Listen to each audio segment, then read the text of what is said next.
any of that.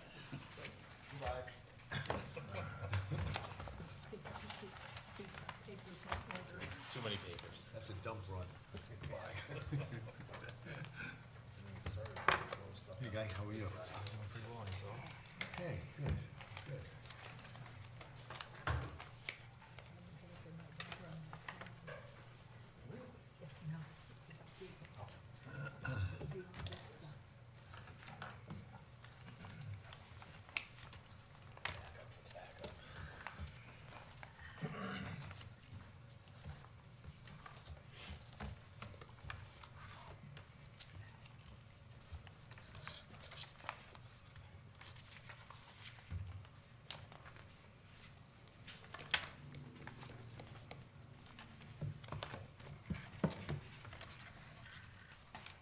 Do you know, Jeff, rather, do you know if the town manager is gonna talk about that code?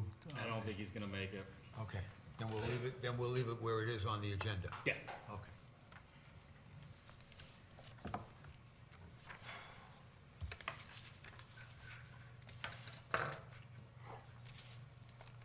You don't need this, you said. That's you, okay.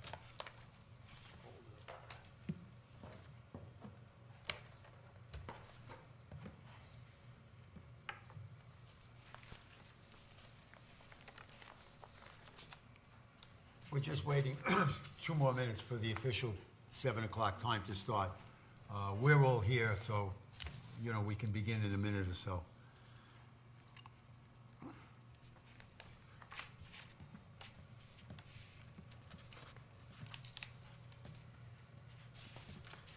Looks like you're looking into some files, digging around.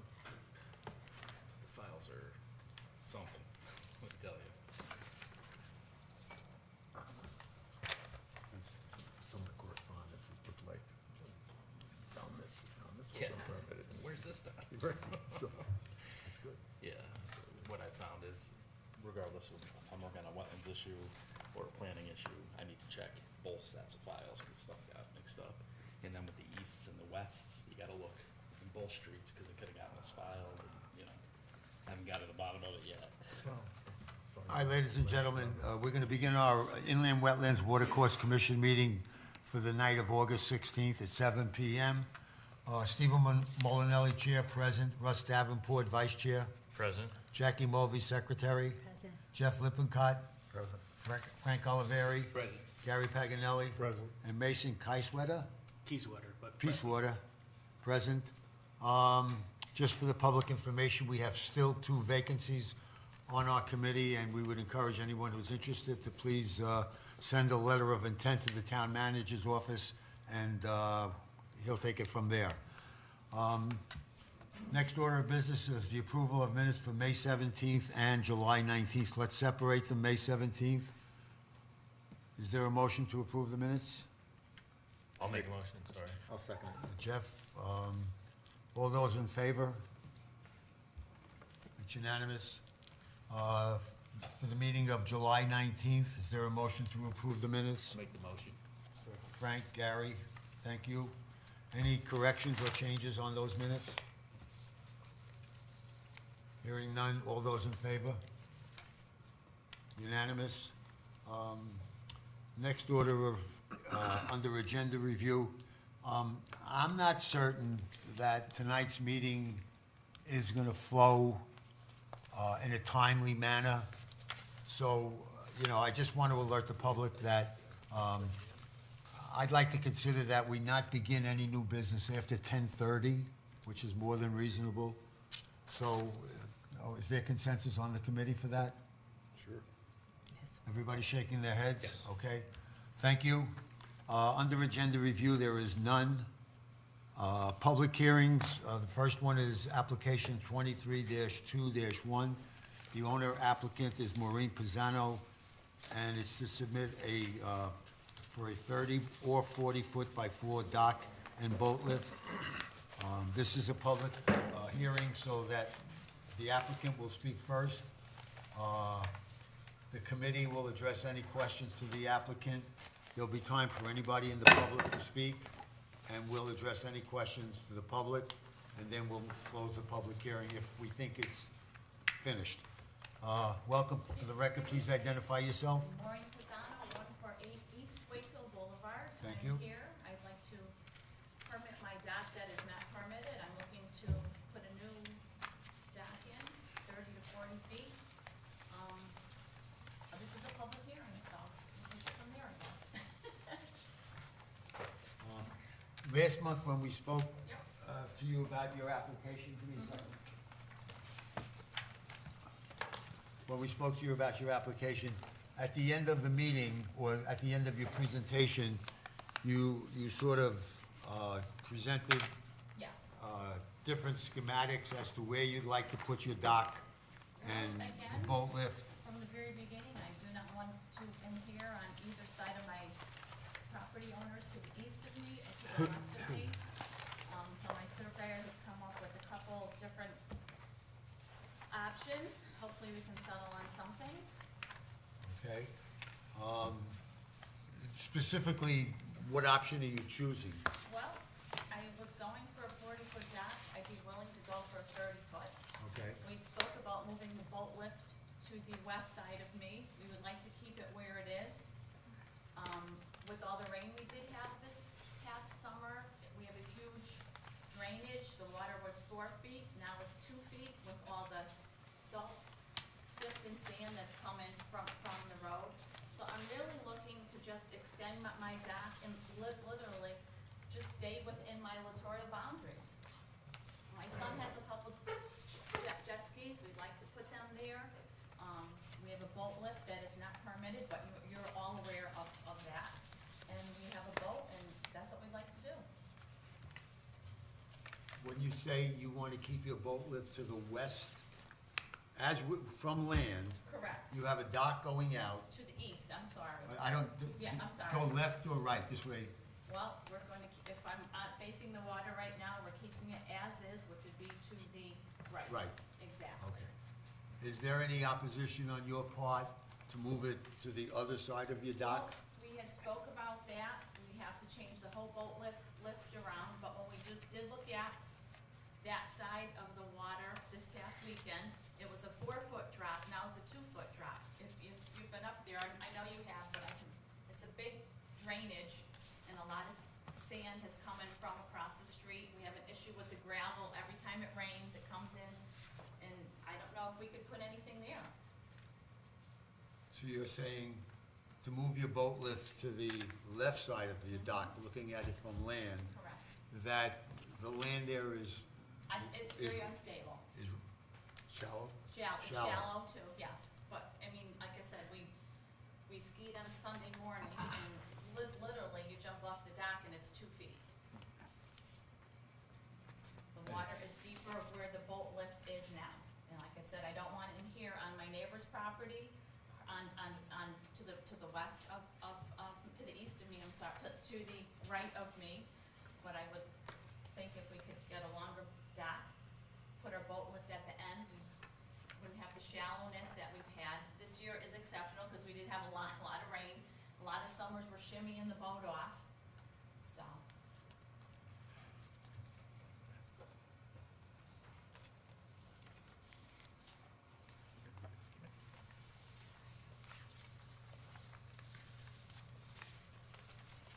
The dock we have now is 15 feet, so like I said, we would be willing to compromise and go 30 and not go the max for 40. So 30 feet would meet your needs? I think it would, yes. I'd be willing to compromise if that's what it came down to. Okay. With the additional doubling Yes. the 15 feet to 30 feet, which is well within Yep. the rule, moving your dock now, again, from, looking at it from land, from the right side Right. to the left side, Right. is it still, would the 15 additional feet make the boat lift on that, say, more functional? I still think it would be best on the existing side now, on the right side. The only reason why I'm pushing and asking and Because we have no water there, it drains out. We don't take our boat lift out, we don't take our dock out, it just stays there. yeah, well, the water, even with It's the deep, gone, shallow exactly. drawdown, you're in Right. dirt. Right. Right. The reason why I'm pushing moving the boat lift to the other side, or suggesting, or, Yeah. is because your abutting neighbor's property, the way her dock goes out, and moving, you're basically, you don't even wanna move your dock, your boat lift closer. There isn't a lot of room to move it. I know that, but you know, again, it's so super you're tight in talking that with a little foot or boat, so. Right, exactly. A foot or so, in reality. Exactly, yeah, that's about it. My thinking is if that, you're in violation for the littoral boundary. Yeah. The proximity of your neighbor's dock, I think was there before we had any ordinances. But if we had an ordinance 50 years ago that's still in place today, her dock or that dock is in violation also because it also is within the littoral boundary.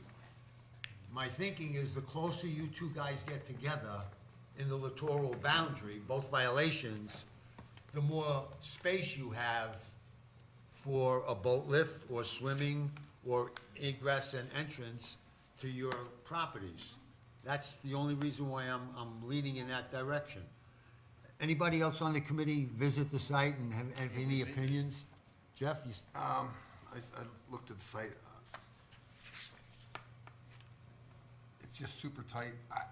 My question is, were all those docks permitted the way they are? I mean, were they all done properly when they went in? The new ordinance was what, 92, I think, 92, 93? I don't did know if we have review. time, Oh, but, sorry. I don't know if we have time, but it may not be a bad idea well, we can to continue, look into yeah, that. yeah, but anyway. And see Well, we can, if everybody's where they're supposed to be. if they were in before the dock ordinance came into existence, then that's, until someone comes before us and asks for something regarding that waterfront, we're silent. It just seems like It's very Mrs. very Pisano's congested. been here 5, 6 times, and it may not be a bad idea to clean up that cove now while she's doing it and see if everybody else is. No, I don't wanna start a ruckus Well- in the boat either, but I would like a new dock, and I don't wanna be that way. Yeah, no, You have a right to, you have a right to have a new dog, Yeah. absolutely. Thank you. Jeff, can you respond to? I'd have to remind myself, again, it's been some time since I reviewed the files, but I do recall in the DiMartino file, which means she most likely had a permit, 150, that's to the right. To the right, Looking at correct. it from the land. there were two different photos. One had the dock going pretty much straight out, and the other photo had it kicked on an angle. So I'm not sure which Do one. you have any dates to the photos? I don't recall. I'd have to check. Okay. I can answer that. Okay. We'll get to the public hearing, and you'll be able to participate. Okay. Okay. Anybody else? Any So you don't know. questions? Jeff, you're not done? Or you No, done? no, I'm done. Okay. Well, let me ask you a question. The littoral boundaries go as a point, right? It's supposed to go Yeah, to the center of the cove. But what But I'm saying is, I don't- as it extends into the cove, It the property angles- owners yeah. are getting Narrower and narrower and narrower. narrower. So for Yeah. navigational things, how do you compensate for that? You know what? No, but I mean, that you're not crossing over lines and anything else. Out in the lake you are. Well, they all are. No, you all are, yeah, but I'm just saying is in coming into the access points of the docks, of the multiple docks. I think the extra 10 or 15 feet would still be beyond one of her neighbor's docks in terms of length out. So it's not gonna be obtrusive in that respect. The neighbor to the left, again, without going through the files to see if everything was permitted properly, again, if it's pre-existing ordinance, then we have no say until they attempt to do something. So we're sort of caught in between a rock and a hard place at this point.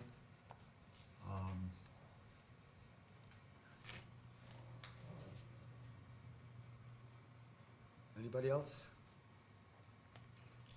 Seems like the plan that she submitted with, just from what I can see of it here, with of the 30 feet, I mean, it's as, I don't say it's as good as you're gonna get, but it's very much in the right direction, and she's made those compromises. Yeah, Dock now the is plan that No, Russ I is, don't know if I'm looking at the It's right one 15. though. the plan that Russ is referring to shows, Ms. Pagano's boat lift at approximately 6 feet from the neighbor's, existing dock. The only thing is, in reality, this T at the end of the dock isn't there.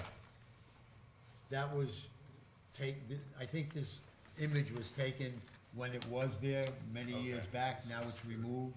So does that give you any more room, or is it still 6 feet is the corner of there? It's probably It's just not much more. Much more, yeah. Yeah. I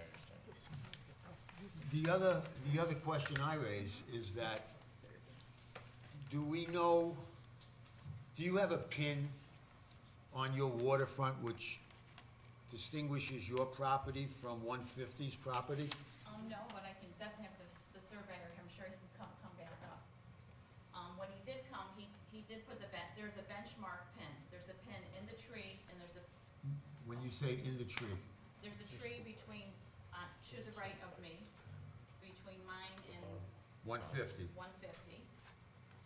And then he left a pin in the yard, which is the benchmark, I guess, from the lake to the property. It's that 20 feet that, I guess, just exists, I guess. The pin, I saw a pin, it was Yeah. pointed out to me today. I saw a pin Okay. adjacent to a tree. There was a lot of grass and shrubs around it, so you had to really look for it. Okay. Is that the pin you're referring to? No. Oh, okay, go ahead. When the surveyor came up, when I did my survey, he did not pin the property out. I had asked him, let's just take this slow, so he did the benchmark. I guess it's the 20 feet from the water to the property. You have a picture? Yeah.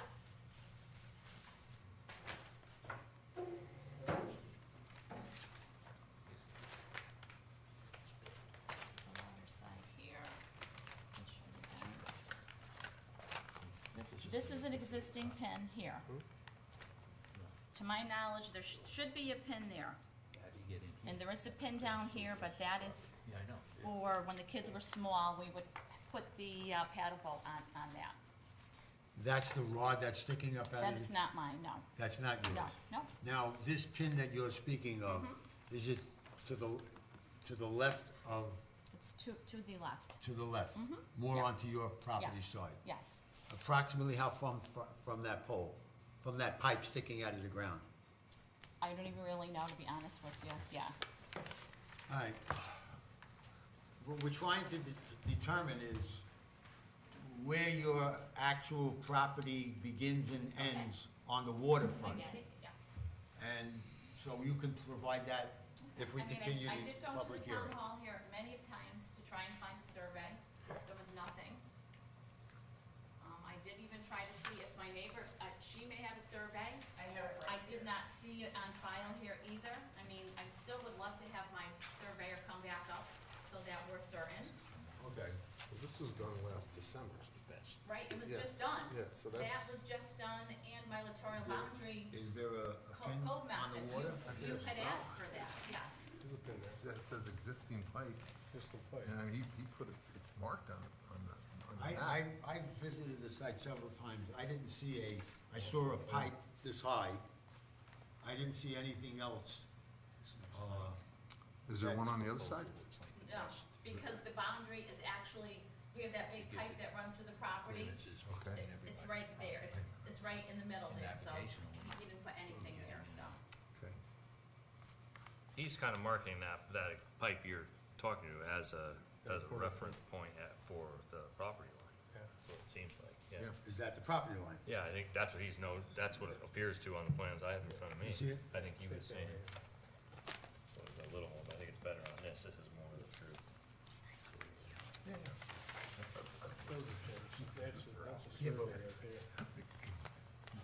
If we work off the pin that you're referring to that's on this survey, the question I have is where is the position of, I see, 8 feet to one side. this is the pin we're talking about. Yeah. No, I think it's over, there's existing pipe is the pin. Yeah, Is that showing this line coming up? See that, that's his, that's a property line coming up. The 80.02, This pin right here is a 8.02. property line yeah, coming they're back. calling it a pipe, but it's a, It's a pipe, but it's a pin, that's a boundary right there. Well, there's a pipe there. That's it. and that's what they're using. That's what they're using for a pin. Existing pipe. You know what, before we move ahead, let's hear from, do you have anything else to add before we open it up to the If I public? decided to just keep my deck existing and do not move it, could I lengthen it? Keep it where, it's just a thought, keep it where it is existing.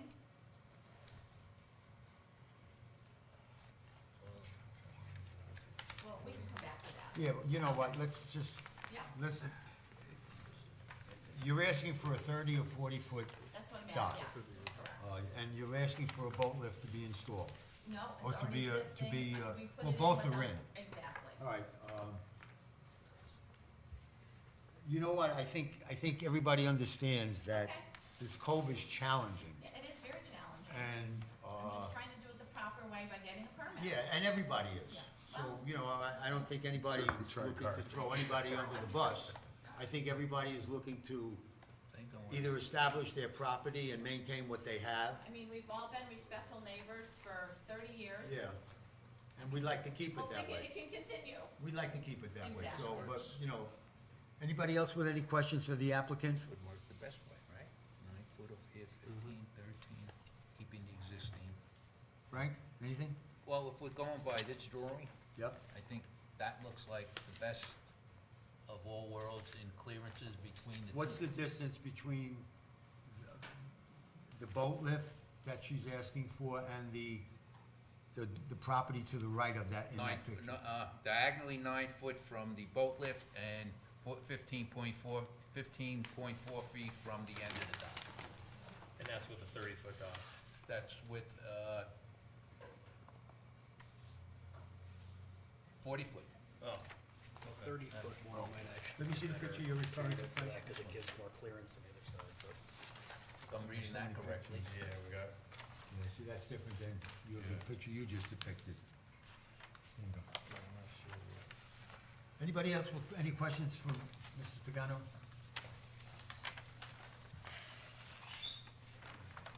Anybody? no, I think we're good. Okay, you just want to step aside, and I'll open the meeting to the public. If there's anybody in the audience who would like to speak to the issue, please come forward one at a time. Identify yourself, your property location, and your concerns.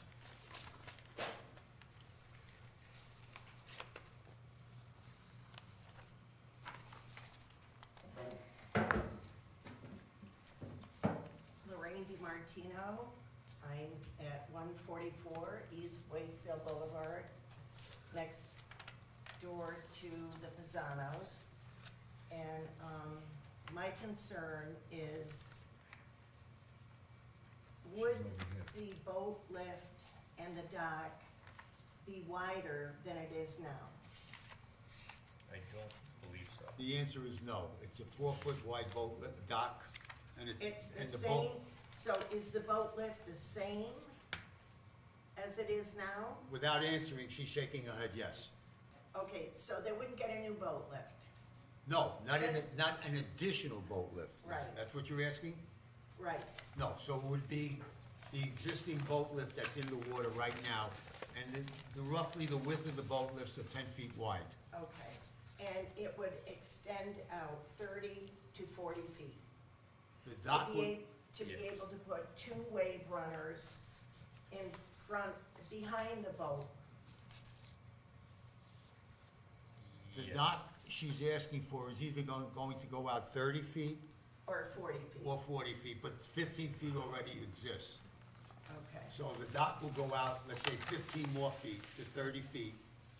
And the positioning of the boat lift could be at the very end of the dock or at the, or closer to the or property closer. line of Okay. shore. I have no problem as long as it's on their property. I have a survey. If they have a survey, then we can get together. I showed you my pen. Yeah. So, So you're, Keith, Peter Keith, surveyed it. I have an A2 survey of my property.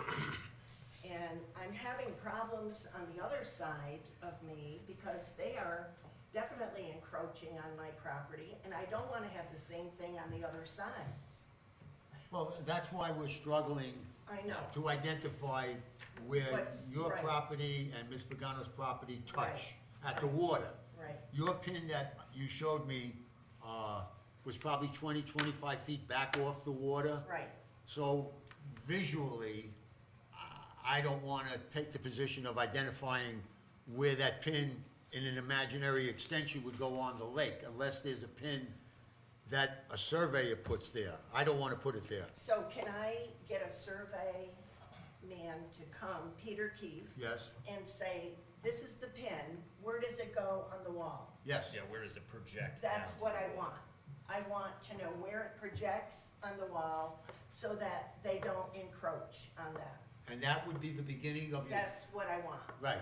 So if that's accomplished, you would satisfy your needs, and it would satisfy the applicant's needs, because then Okay, the applicant would know where her property ends or Right. begins at that pin. I will do that. Okay, I will do that. okay. Because I know where the pin is. I've known for 50 years where it is. In you the know? trees, the one that's in the Yeah, bushes, yeah. yes. And I went to look, it's green, it's not there, I couldn't find it today. She showed me something Okay. that she identified as a pin, whether it's a pin or not, it's a pipe in the ground. You know, It's 50 the years pin. ago, that's what everybody Right, did. and he did spray it green, Well, now but, it's, I mean, rusted. now, right, right. So, okay, I just yeah, I stay understand. on your side, and I don't want my kids to have headaches when I'm not here, and I sell my property to them. I just want it to be, I don't have a boat anymore. I've had one 50 years. I've had a boat, my son had a wave runner. It was on the left of the dock. Your The boat dock. was on the right, mine. Now, I don't have one. I don't want people to feel, oh, it's empty space. I don't want that. And that's why I'm here. The question I have for you is, almost no matter where she puts her dock and boat lift, it's gonna infringe on the littoral boundary line. That's why we're having a public Oh, hearing. the 10-foot, you know. Oh, 10 foot It's not is gonna never happen. gonna No happen. one there can have 10 feet Right, because right. it doesn't exist. There'd be Right. no docks or anything in the Right, water. right. Let's be frank about that. but this map shows it doesn't go over the No. littoral boundary. Yeah. So you're not opposed to her positioning her dock or boat lift on her side of that imaginary line going out the water? Staying where it is. Say it again? Staying where it is. Not encroaching on my side. Okay. Staying Yeah, right where it is. And once we have that pin, then we'll know where her side is Mm-hmm. Right. and where your side is. Right. Yeah, I'm good with that. Okay. Anything else? Anybody, any questions here? Steve, I have a question. Go ahead. You mentioned that she could move this boat lift anywhere up or down the dock she wanted to. Right. Doesn't she have to keep it where it's on the map? Can she put it at the end of the dock? I'm just, I don't Further know. out or further in? Well, further out, it encroaches on the littoral lines. Not by, well, it depends on which one you go with.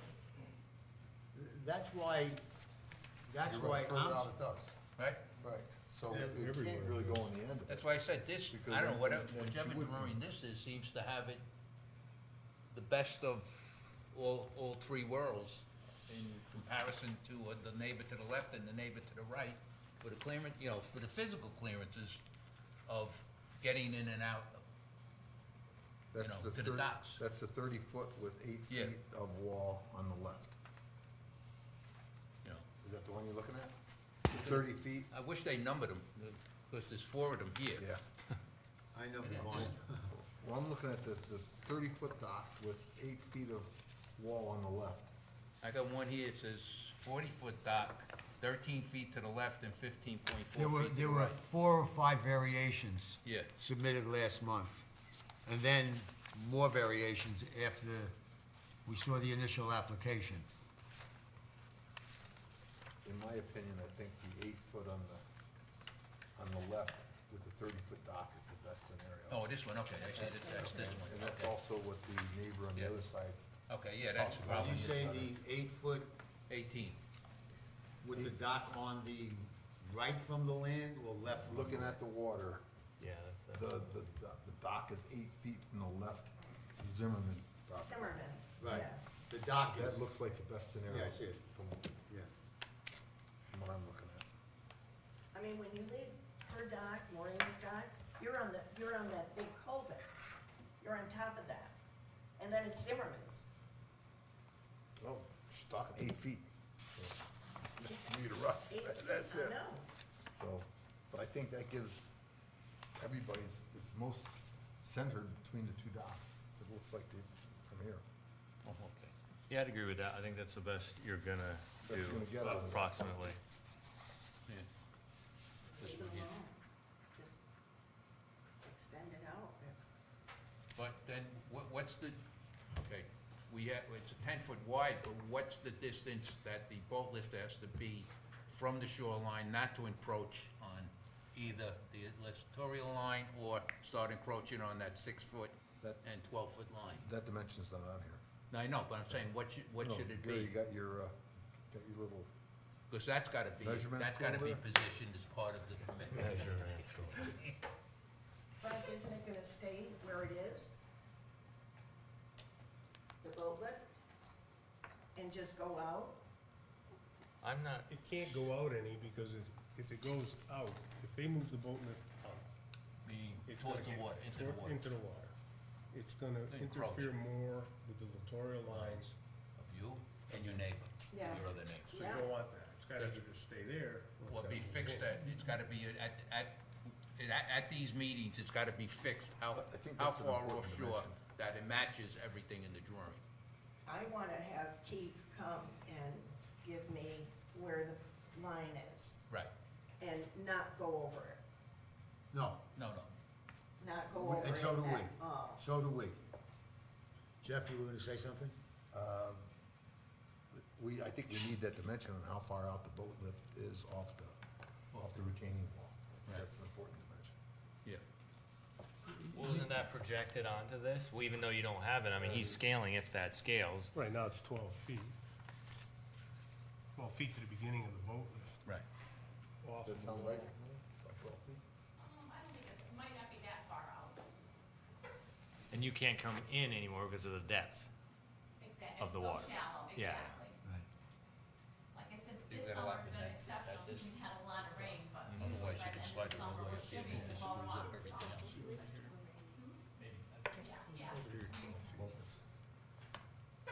Just to sort of put this in perspective, in looking at the cove Right, and the way, I'm gonna say all of the docks go out, right, almost every one of them violates the cove method. Every one of them put the dock out the way they wanted, and everybody was silent about it, and then all of a sudden, the ordinance came into I mean, existence. you're gonna put a dock out, you're gonna put it perpendicular to the retaining wall, but here the littoral lines go Yeah, up on an it- you angle, know, so. Exactly, so, So, I mean- that's my point. Yeah. So it becomes a navigational Educational issue. thing issue, that's what I'm saying. And like, What we started with the first meeting about navigation in and out of off the docks. right, and again, all of the docks go the direction the homeowner wanted to Right. put them, but not necessarily in today's ordinance compliance. So I think. So that's what we're struggling Right, with. and the last item we need is how far from her bulkhead to the inside position of that boat We lift. said it's approximately 12 You feet. can't go over 12 feet. You can Yeah. go less So- than 12 feet. Yeah. because So if that'll you give keep it, that'll give you more so if we footage. stipulate that it can't go further out than 12 feet, that locks her in then. Say it again? It can't be more than 12 feet off the bulkhead, What can't be? the beginning of the boat lift. The land side of the boat Boat lift. lift, Right. right, yes, yes. And then that'll lock it into A the position. pledge position. It looks like from these surveys, fair to all three parties, the two. Right. The 30-foot dock. Yes, Now, without knowing the specificity of the pin separating the two properties, we're gonna have to continue this public hearing I don't. until we get that They information. have a survey. There is I a have a survey. survey. The survey is here, the survey shows the pin coming down, shows the boundary coming down, it shows also the, one of the boundaries is right over that survey? culvert, right over Get the it. center of the culvert. The center of the culvert comes right down on the property line. And it shows it, I mean, it's not, can't really show it any better. I think it's just a survey. Just for the record, let the Here. minutes And that's the pipe. note that the applicant, as a budding neighbor, Randy Martino, just provided the commission with a copy of her survey. Is this so?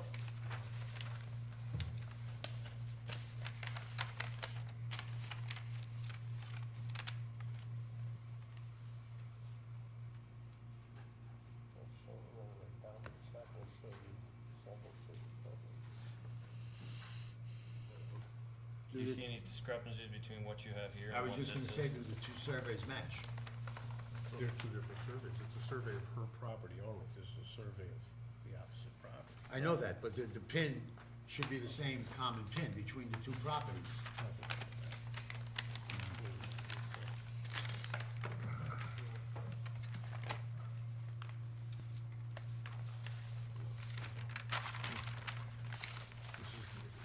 Where the pin is, on these trees? Well, that's an old survey. So you're not going by that. I mean, the only thing, like I said, if you wanted to come back to, I don't know what the date on this here is. Well, the reason why I'm suggesting that we don't continue the public hearing and not move ahead with a vote, we're closing the public hearing and then a vote, is that in reality, what's in the water is in the water already. And people are coexisting with what's there now.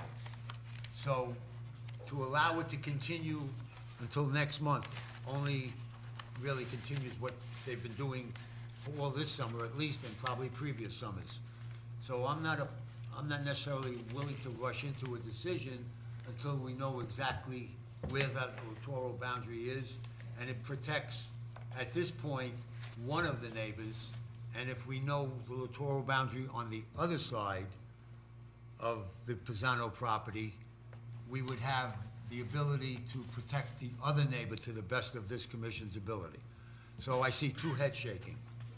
Yeah. Lorraine DiMartino is gonna provide us with her survey, and Ms. Pagano, Yeah, and I will have my, he will come back out and pin it also. okay, and what the commission is looking for is a pin on the waterfront. Not necessarily 50 feet off, where we're gonna try to figure out the direction of the pin. So it's gonna be a pin on the waterfront. Clear on that? We good? Frank, is there littoral borders on there? Littoral? No. There isn't? Not on the survey. No, I think we just have to work off the pins. Yeah. The exact pins, they'll place them, it's very easy for them to do. These surveys have all been done, it's not like a major Yeah. project to do.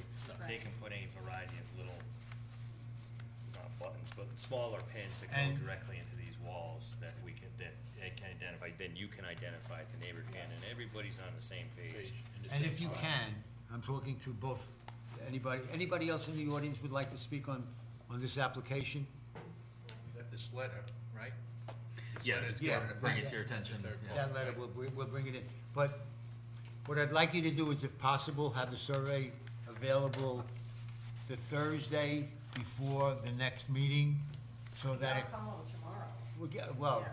their response may Right, delay it. right. But if it's in our packet, when we pick it up Friday morning or Friday afternoon before the meeting, then when we visit the site, we're gonna see something physically there and right. make an intelligent, Absolutely. apt decision. Yep. Okay, so is there, go ahead. Anybody? On Mrs. Pisano's survey, if you would put the distance, have the surveyor just do the distance from the head wall The head wall to the dock, to the dock. to your existing lift, your boat lift, I'm sorry, okay. okay? Yeah. That'll be a fixed number that we're looking for rather than us scaring it off. Thank you. Yeah, that's the letter they're referring to. All right, thank you very much, Lorraine. And just for the record, there's a letter from Tracy Manicia? She's not here tonight, correct? Manicha. Oh, Oh, okay. you're one of the other cousins or a Representative. representative? I am, my wife is an owner, I am not an owner, my wife. So you're just listening? I am listening. Okay. For the record, there's a letter dated August 9th, 2023. And I think the gentleman was here last month and spoke on that issue. And the letter reflects basically what he says. Do we need to read it into the record? Might not be a bad idea. You want to pass it down? No, it's a good idea. Yeah, it's a good idea, yes. Dated August 9th, 2023. Dear board members, I'm one of the owners neighboring Maureen Pisano's property at 148 East Wakefield Boulevard, Winsted, Connecticut. My property is at 150 East Wakefield Boulevard. I own my property with 5 other family members. We would like to make it known that we are not in favor of 2 of the 4 proposed plans for the new dock that Maureen Pisano has submitted for review. The 2 plans showing her dock to be 40 feet long will only give us 10 to 12 feet between their dock and ours. We think that this is just too close, and it would hinder us being able to move our boats in and out from that side of the dock easily. However, the other 2 plans showing her dock to be 30 feet long are acceptable. Of those 2 plans, we would prefer the plan that shows clearance of 8 feet at the cement wall property line and 17 feet between the corner end of her dock and ours. This would give us the maximum amount of room to be able to move our boats in and out of the dock area. Thank you for your time. Sincerely, the owners. Thank you very much. Okay? Could I ask a Go ahead, question? Jack. Is the location of that pin going to make any difference? I think from everybody's perspective, it would settle where the property ends and begins for the neighbors in question, on the left and to the right of Ms. Pisano. Well, yes, it would do that, but is it gonna change where the dock could go? It seems like there's. Not much, Is it- ultimately. I see what you're saying. I don't think it will, insignificant. but It I may think we be need to go ahead insignificant. and do it for everybody's sake. Yeah, but you know, I think the reality of it is, in my opinion, only my opinion, the closer each abutting neighbor comes to their property line, the more open water they have on the other side of the dock that's occupying water space.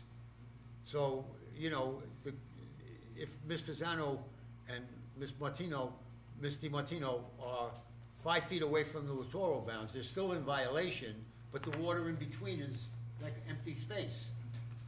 So who can drive a boat in there, who can put a boat lift in there, I don't know. So once we know where the pin is, then we'll be able to figure out, you know, the logistics of where we're gonna ask or approve or disapprove the placement of the dock and the boat lift, so. And it would allow a verification. Yeah, and you know what, let's find out where the property line is to begin with, it's everybody's interest with that. In reference to, we know where the lines are, just in reference to the pin, water. yeah, to the point. Absolutely, I would agree. All right, do we have a motion to close the public hearing? For this, yes. I'll make the motion. And Gary seconded, all those in favor of closing the public hearing? It becomes unanimous. Continue. Oh, we're continuing, Continue. we're closing it now, but Now, we're gonna but continue the continuing. public hearing. Thank you for the correction. So the motion is to continue the public hearing. And the second by Gary? Second. Okay, You want to just continue the next part, the old business? we won't take they- action so on they that. can go. Yeah, yeah, yeah. These guys can go home.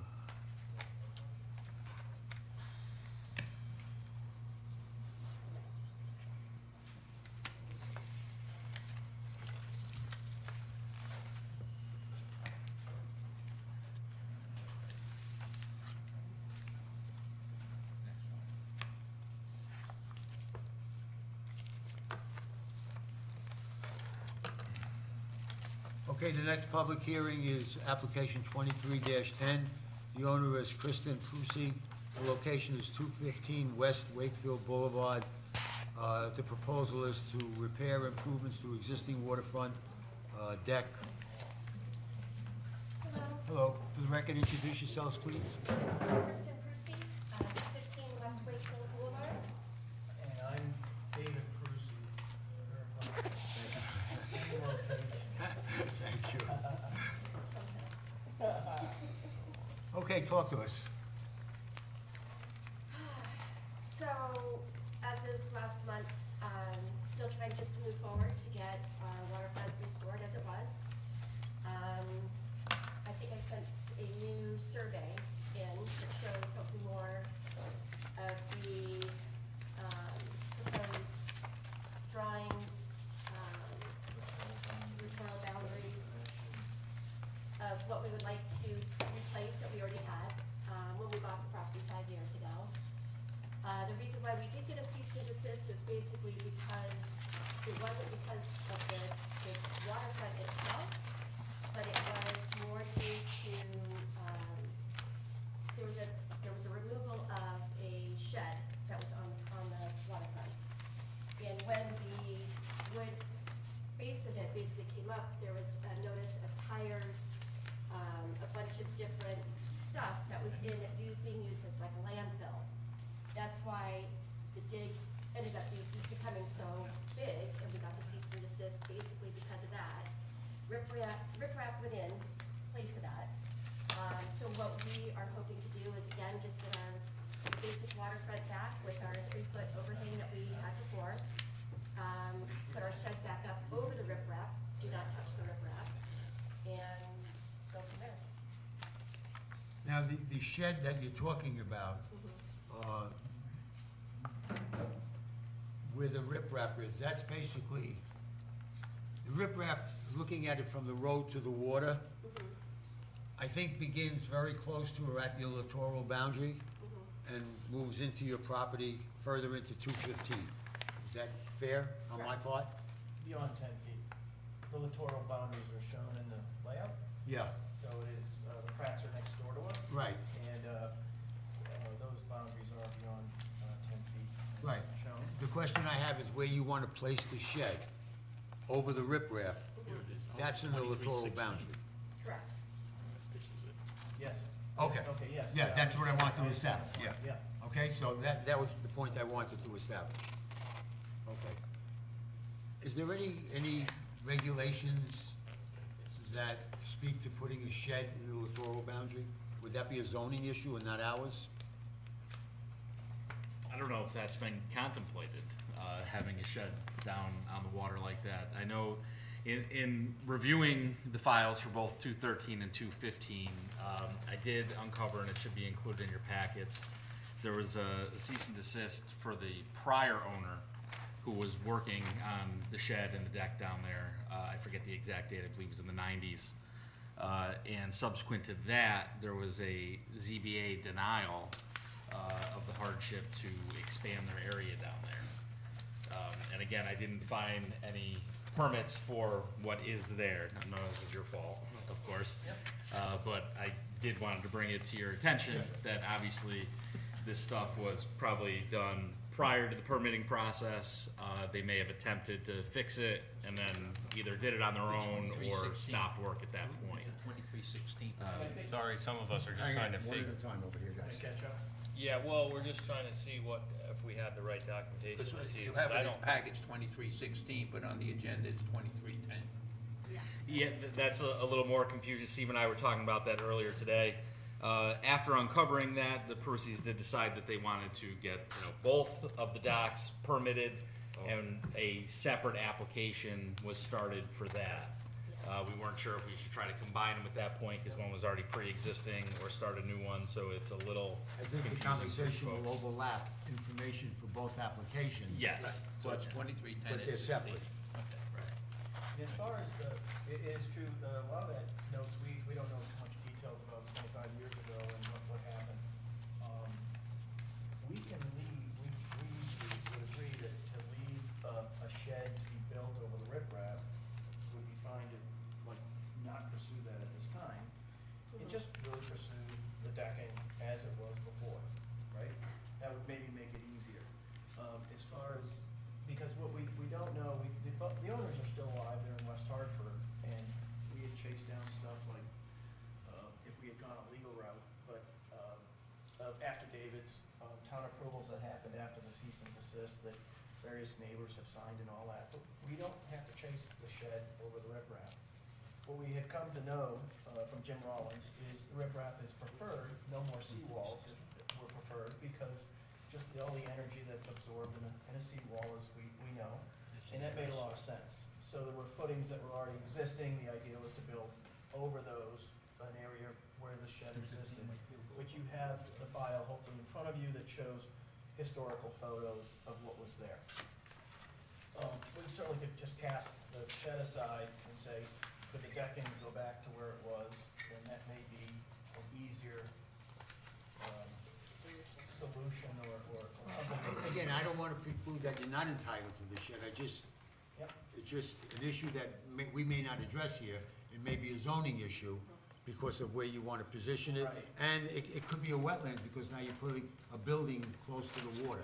Right. So, you know, Yeah, and what Pam had told us, as this process goes on for a while, Pam had said, just put everything in it that That's- you're trying to get back to what you had, put everything in. Yeah, and then But we know flush that it when out. we come here, we also wanna simplify it for the commission, that, having basically, the decking back, as it was, would really be ideal. now, the positioning of what you have in the water, you have a dock, two boats, boat lifts. Yes,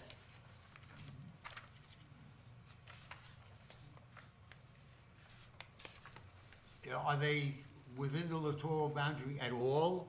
absolutely, we have 200 feet of waterfront. I know that, between the two properties. Yeah. Yeah. So we're not close, in fact, it shows in the drawing, I think it's made, it shows 17 feet, 15, Okay. 17 feet. I just So- want to establish that. Yeah, so we're not, Yeah, so we're not close to the Pratt side. right. The other side is, of course, the big project, that's Yeah. going on, that fun And- one, that everybody seems to pull up and look at with a lot of fun. They're looking at your stairs going into the water over there. That's what they're looking at. Yeah. Well, that was a lot of fun, the cofferdams and all that stuff, but, It worked. Yeah, I amazing. guess it's going. All right, going to the other side of your property, Yes, you have a dock going out. yeah. Okay. It's just right, like where the, It's right by your mailbox. yeah. And basically, that's where the two properties separate. No, actually, the property that separates is further down. Oh. So both, what we called it ourselves, Dock 213, it's not on 213, it's on because we have 4 parcels of land. That primary parcel of land where the house is on this side, Yeah. and then come to the waterfront, all the 2 docks that we have and the boat lifts, they're all on that property. On the property of 215? That's correct. So that second dock that I just made refer to by the rickety stairs? Yeah. That one is within the littoral boundary. Of 215. No, it's outside the littoral boundary Oh. of 215, correct? Again, it's moot because you Yeah. own both properties, so, But we believe that 213, what we call the 213 dock, that rickety dock is on our 215 property. They both are. Within- Because then you go another 100 and something feet. to the end of To the your end of- 213th to property. the other, that's how long the waterfront goes, Right, and that's where we bump in to our neighbors, the heifers. right. Okay, I just needed to hear that. Yeah.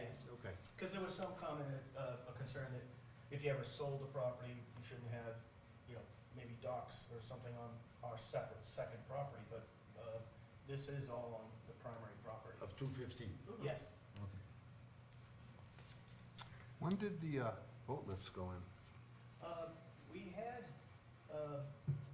a dock there and a boat. We did whips for a while. We added, a few years ago, Joel Jarvis found a lift, and we had a ski boat on. We're selling the ski boat, and then I got a old used bass boat, and I put it on that dock, and that's been there a while. In fact, it's been there quite a while, and then when we recently bought a used pontoon boat, and we had it, again, by the dock, on the other side, right by the bass boat. And again, somebody said, oh, hey, there's a used lift, so we put that in, and Okay. that's part of the request of, That can we happens. get it permitted? Okay. The regulations state one boat lift and one jet ski lift. I don't know Is if that you're the aware regs? of those. Okay. We're not aware of that.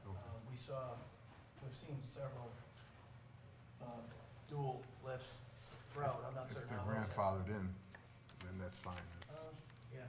I mean, that goes back to 93, we decided, so. That's what I noticed today, that, the Yeah. violation of that, the 2 boat lifts. So you, the commission would rather not anybody have 2 boat lifts? It's against the ordinance. To be more specific, the ordinance says that you can have a boat lift, Yep, and you can put a pontoon on it, you can put any kind of boat you want on it. okay, The second boat lift, according to the regulations, has to hold jet skis, oh, okay. okay? Not a second boat. Yeah, hey, if the rules are You the know, rules, and- we weren't aware of that. Again, I personally am not comfortable with that part of the ordinance, but that's the reality of it is. Yeah, well, we accept the rules. We, actually, a guy who sold me the boat lift, I said, if you ever get rid of it, I'll buy it back. So we can get rid of the boat, one of the boat lifts, we can do that to meet your code. That's fine. Well, we may revisit that, only because whatever you put under the boat lift is occupying the same space. Right, So, we've toyed with that back and forth. yeah. Anyway, anything else? Do we need, because you're going to cantilever the deck over the seawall protruding out, do we need any kind of an engineer's design for that? We had that, okay, the surveys were done, and a civil engineer, state certified, had added on top of key surveys. The overlaid. All the overlay, because it's gonna need, in order to have a cantilever, of course, you've gotta use, which is, they're already existing, the pylons are there. So you have to strap to those and have such a thing that doesn't allow it to fall in or cave over or whatever. I think when he's talking about pylons, he's talking about the piers, not on the face of the head, not on a wall, not on a seawall. Behind the seawall, there's piers already in the ground. Yeah. So he's got to strap to those piers. If you look at the pictures that he sent, the original cantilever had bracing. Had it look like the Today's braces world, coming out? Yeah. Today's world, go 3 feet, the 2x6s and 2x8s. Yeah. You don't need the bracing as long as the back side It's Pinned down. is pinned Yeah, down. yeah, and so those exist, in the ground that can be used. It's just, you just scrape back a small dirt right there, and they're already existing. We can show you those.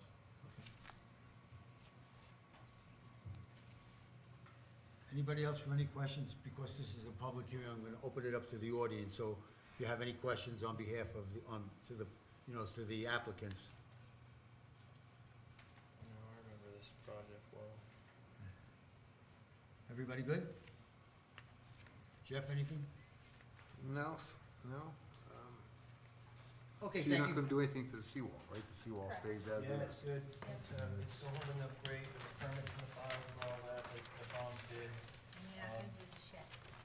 And we can skip the shed, it's over the Yeah. riprap, and, we're not gonna. You are gonna replace those The other, stairs, before aren't you you? go, What was that? You gotta replace those stairs, aren't you? The get stairs the- going into the water? no, the ones on the, The ones where your on- mailbox is, Oh, getting down to. Oh, I yeah, don't that know. would probably be a good Yeah, I idea. think that might should be It's your quite, plan. yeah, it's kinda rickety, I isn't need it? to walk Yeah. on it. Dangerous. yeah. It You is, know but what? with Bruce Bodas helped us with decks or whatever, and you can, we have to make sure it's the right angle, but you can also just put like the decking material, you can have that go straight up. What the prior owner had was, he was straddling the log and had, Yeah. steps, and I've replaced the steps. Of course, with the rail and everything would make it to code as well, Okay. so it's all safe. Okay. But the dock itself is, got railings and everything on it, so it's all, that's to code. These get pulled out every year, for the winter, so they're removable docks.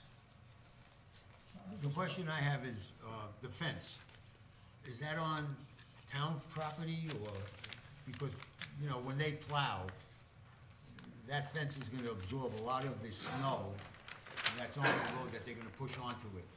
So I don't know, the logistics of the fence itself, where it is. Any idea, anybody? Town is on top, the Pardon? fence is on town property. But it's been on town But it's been property, on they town plowed it property. for how many years, so it Yeah. doesn't seem to be becoming 20 an years. issue. That was another one that you don't find it in the record, but I have written statements from Rudy Fromm that back in the day, there was a woman named, is it Evelyn Williams? Oh, Somebody Mrs. attested to Williams. The inspector, town inspector? Yeah. And so he had, That's way the back. Fromms had got, they were there 34 years, and they had gotten approval for the Fence. seawall. Oh, okay. Started with that, and they built the waterfront. There was, I think, cease and desist, like you said, and then they went through the town meeting. So I have affidavits from all of them that they went through all of that stuff. And he asked, hey, to Miss Williams, can I add a fence? And she goes, yeah. Back in the day, that's all that happened. Well, you're gonna I replace, don't know if a bottle of scotch was involved or not, but I hear stories. So he put up the fence, and the helpful part is, we know the new rules. It's a 4-foot fence, and it's got lattice on top. The fear is a dog or a child stepping on that road yeah. can easily get killed. Right. And so when Mark Melanson came by with Jim Rollins and Mike, your wetlands guy before, they came and he said, Mark said, we're not asking you to remove the fence. It's there, it's been there 20 years. You know, as long as it's shored up, it's fine. We're not telling you to remove it. I think the statement was, if the fence goes down, blows over, now you're gonna be subject to the new rules, and now, it's a problem. So where are you with that as far as that? Is that a zoning issue? More than a wetlands issue? We know? Well, the fence is in good shape, so Are you gonna leave the fence alone? yeah, And hope it doesn't blow down. and hope it doesn't blow down. Yeah. It's actually quite sturdy, Okay. and it's in decent shape. I painted it last year. So, one of the things that helps not only is for it to be non-porous for children and dogs to be out on that street where people are racing, Yeah. but when you're driving a car, you have Sound. you have a view, and you need objects when you're texting and driving with your knees at 40 miles an hour, and this helps. Visual. So you're not touching the fence? You're not touching the Okay, fence. so then Yeah, we're we- silent on Again, that. Pam said, put it all in, and maybe we could get a newer fence and rebuild it, but at this point, we're better to not touch it, Okay. and it's in good shape.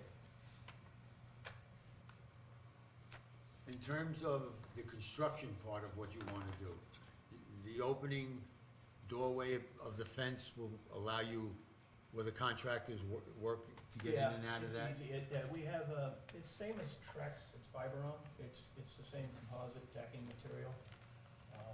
With and, low length. And that, it needs all the proper installation of composite decking materials, but Rudy had built a wood deck, and it was just breaking through, as you see in the pictures, and got quite old, so it was becoming dangerous that way. Okay. Anybody else with any questions of the applicant? No. All right, you want to step down, please? Is there anybody in the audience who would like to speak to the commission regarding this public hearing? All right, let the records reflect that there was no one in the audience. Jeff, before we move on, I should have asked in the beginning, was there proper notification regarding this public hearing? Yes. Okay, and Ms. Pisano's public Yeah, hearing? all, yeah. So the next question is for the next public hearing and the next public hearing? Okay, good, thank you. That helped. So I'll make a motion To to close close it. public hearing IWWC 23-10. Is there a second? A second. All those in favor of closing the public hearing? That's unanimous. Okay, thank you very much. The next applicant is 23-11-1. Mind a quick clarification? Go ahead. A, we can leave, or we can stick around, or what does that mean? So you'll also come up under old business, Yep. where the commission could vote if they want. Oh, I see. Okay, so we should stick around. Yeah, Okay, thank you. okay. The applicant is from 211 West Wakefield Boulevard. Is to propose additions, renovations, updates, and enhancements to existing property. This is a public hearing for public interest. New stuff on here from the last This is a planting plan, I just submitted it. Okay, right, that we didn't have. Yes. Thank you, sir.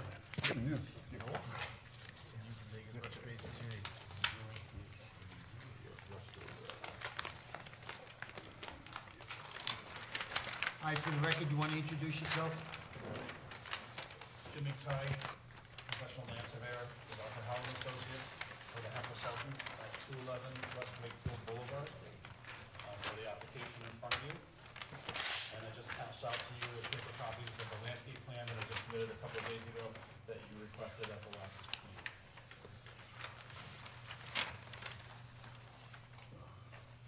So other than the landscaping plan, there were no other changes to the original presentation you made and the documentation you provided us last month, is that correct? That's correct, no changes. No changes. And Tom Grimaldi has not had a chance to review the plans yet, so we do not have comments from your consulting engineer. We know that.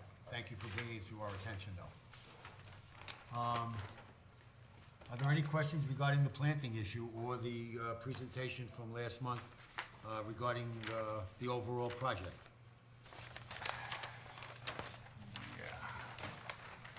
Jeff?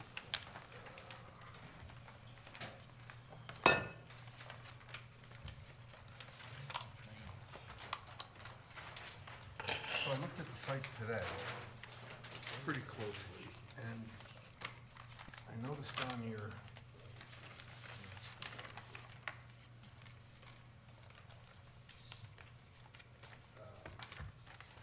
a note on the SD2 that you're not putting in a detention system because you decreased the pervious coverage. It looked to me, and correct me if I'm wrong, that the only culvert, the only drainage culvert's about in the middle of the property, and that, So what we are proposing is that we are reducing our impervious coverage by over 70%. So I'm not required to provide a drainage system. But what I am providing is this level spreader that's right here, is the industry standard for outlet protection. So we have existing drain pipes on the residence that come to daylight in various places. And we also have some drainage, and we're gonna collect all of that. Right now, those things daylight out with very little protection on a steep slope. So we're gonna be piping that into a gravel-filled trench, it's called a level spreader. right? And we'll have a perforated pipe that's horizontal, all the pipes come down into that perforated pipe, which is buried in stone, wrapped in filter fabric. And then small storm events will stay in the ground, percolate into the ground, and it'll be a relief valve for when you get a big storm event, and then the water will flow perpendicular to the slope and down and find its way to the catch basin that's in the street. So it's an improvement upon existing conditions. And I'm no engineer, but it just seemed to me that it looked like you're going from That's right, yeah. street level of what, 180? And coming from it was about 50 feet, 60 feet that you're dropping?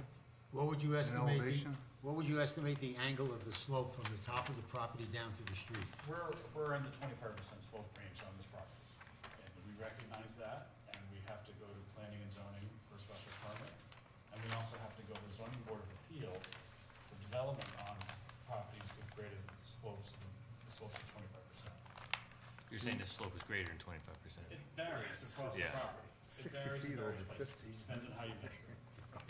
We've seen it. So we need a variance for this application, and that's gonna be part of the planning and zoning special permit approval process. And we will seek all of those approvals. The wetlands application here is our first step on this project. And I recognize that in the application, that I previously presented. Is there a spot that you could put another Well, detention Jeff, system, or? One of the things we can recommend and highlight to Tom Grimaldi when he reviews the plan is that he pay particular attention to our concern regarding the runoff and and how it's designed, and does it meet his satisfaction? Okay. That he would recommend it to us. So Okay. Jeff, you could follow up with that Yes. specifically? Gary, you have any concerns about that? That's the only thing I have concern. The only thing I think I'd have concern over here is the amount of flow that might be coming down to a level spreader. I do understand your level spreaders. Retaining X amount letting it flow into the ground, absorb into the ground. But with the rains and stuff that sometimes we get in the winter, the ground just froze. This is gonna shed right down, unless you create a swale to that catch basin.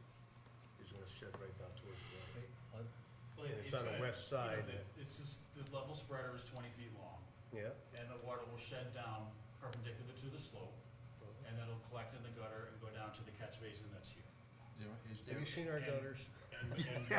And there's only one on that property. I've been to this site many times. And mind you, I'd like to point out, we are eliminating this entire driveway here. Right, we're going from 3 driveways down to 2 driveways. Oh, I understand. And we're gonna be planting this area out. And so we're improving conditions on the downslope side here, along West Wakefield Boulevard. I think our main concern, and that's certainly It's an great, improvement. it's an improvement, but I think our main concern is this level spreader and if it's really can handle what you think it can handle, and is it gonna have overflow Yeah, keep in mind, issues? it's not designed to retain a storm event. It's outlet protection. Correct. It's not a detention system. Right. It's an outlet protection. So instead of having a pipe coming to the surface that flows onto riprap in various places, it puts the small storms into the ground directly.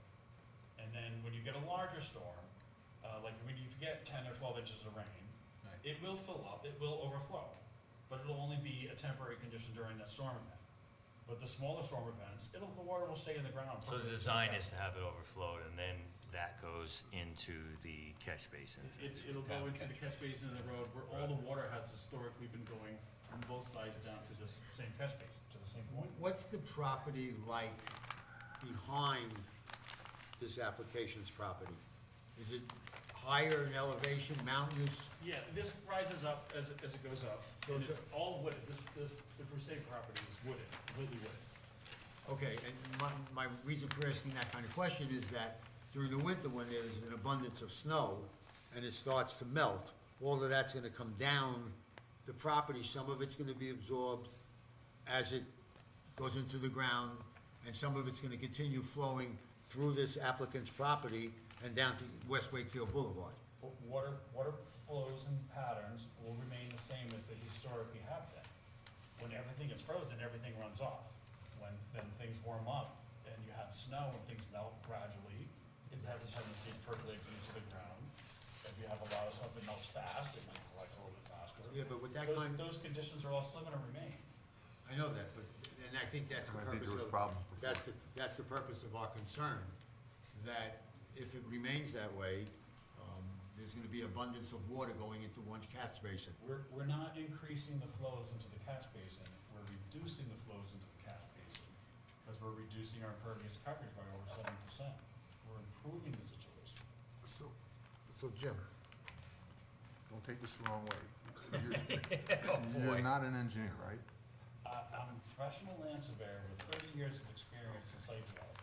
Okay. While I Again, don't have a please don't take this the wrong professional way. engineer's He degree, took it the wrong way already. I've been in this business for a very long Alright. time. I'm Give him- just give him thinking, time. And I can design septic Good, systems. Jeff, ask your and- question. I'm just and thinking drainage it's- systems. Hang on. I've been done to many different sites and many Hang- different projects. Okay. took it the wrong way. You try. I just, would make sense to me to get an engineer We to are. design a storm drainage system on a site like this. Paul Szymanski is a professional engineer, the owner of the company, and he's the one that's stamping these plans from the engineering perspective. I stamp it from the land surveying Okay. perspective. So So he an designed engineer this, is on or this project. he helped design this? Yes. Okay, well, Yes. that's, He's the owner of the Okay, company. you're, Yes. you're standing on the record of what you've submitted. Yes. We're gonna obviously ask for an independent review. And if our independent review agrees with your engineer's design, so be it. If he disagrees, And we'll have, then We'll address it. we'll Any have and all to, Tom's it'll have to be concerns addressed again. Going forward. Okay. I- Do we want I- to, yeah, go ahead, go ahead. through all these processes. You have addressed them through all the processes, the last 8 months, so. Over here. Okay. My question is just that in your experience, which I certainly trust, that you have done this for 30 years, are there other alternatives to the level spreader? I mean, if you're Is- concerned about all the water going to one level spreader, we could break it up into two different level spreaders if Tom would like. And so instead of just having one on one side, I could put another one on this side and bring some of these pipes over here. We could break it up that way if Tom feels that that's necessary. What is the, just for everybody's knowledge, I understand how the level spreader works. What about the retention pond? Is that, or retention type pond, scaled down obviously for this sort of job? I mean, are those an option? Are they better, or are they? Required to provide that. Right, no, I'm just asking. No, I know you're not required. I'm just asking. Not increasing our impervious coverage. I'm Right. reducing- Right. But are those an alternative to those systems, or? Well, you know, when you talk about a detention system, you're talking about retaining particular storm events. Right. You know, And letting them slowly and percolate letting them down. percolate into the ground. Right. You know, I'm not required to provide that type of No, system. no, I understand that. So I'm not offering that. Right. But I am offering an improvement upon existing conditions where I have Right. outlet pipes all over the place. Some outlet, well, many of those outlet pipes are not protected and just come to the surface and Right. cause erosion currently. Right, okay. We've Is had- there a second catch basin on East Wakefield, Not, West the Wakefield? next one I know of is Well, not in well far front of, down not, the nothing, road to not the fronting west. your property. Yeah, we have one right here. Right, fronting. And all this water comes down Yeah, and goes okay. this way, and this water comes down and Okay. goes this way. I was gonna say, if there was a second one, Yeah. then maybe you could The other split one it is flow. probably, This is a low point, and there's kind of like a high point here, and then it drops off. Okay. And then it's higher here, and it comes down to here. So we're getting water down the road into this. Okay. We get a high point, and then all this water Goes goes in the down, other okay. direction. In our pers- the other catch basin is probably 150 feet away, at Or least. I think I looked at it once. It's Yeah, quite a we- distance down the road. Right, Just okay, one- that's what I Your thought. property is how wide at the, 200 feet of waterfront, so that's the property in between, and then it's the and then there's Yeah, the Pratt there's property, a so water it's probably course that comes down to. 250 feet away is the Just next past catch the basin. Pratt's is a big. That's where the catch basin is. Okay, I just, Yeah. Just questioning, that's all. Yeah. So You know, it we've could had Spread the people flow, that that's we've required galley systems to, You know, if you're doing new development, you're required to provide that, because you're going from an empty lot with new okay, we've impervious coverage, had other ones too. you know?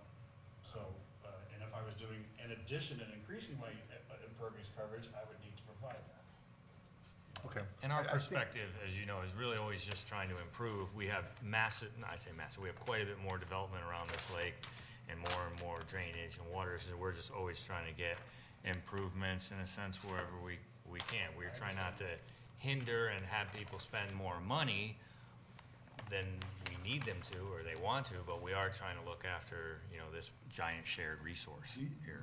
going back to adding that second catch area on the property, Yeah. do you want to make that change now, so when Tom reviews it, it's part of it, or do you want to wait for his? I'd rather wait for Tom's Okay. input. That's fine. Before I make that, but I'm not adverse to adding that if. Well, we'll make sure he Yeah. tells you to add it. I guess one of the Your choice. major concerns that I have is the west side, we have a lot of icing. And for some unknown reason on that side, we have a lot of water coming out of the road. It's high. With the recent storm events, I noticed driving down West Wakefield Boulevard, there's a lot of bleed through coming down the hill. Right. Yeah. And But the it was winter pointed time- out to me that that's not standard, that it's usually, you don't see that this time of year. The But we winter have time, had we some get a constant. significant storm events of late. All right, we asked you to address the planting field. Would you guys look at it? We just saw it now. You want to talk to us a little bit about it, and then we can Sure. move on? So, on this site, as you know, some trees were taken down on the site by the owners right after the purchase property. And so I'm replacing those trees and then some. We're proposing new trees in clusters over here and all along the property line over here. And we're gonna be planting the old driveway into lawn.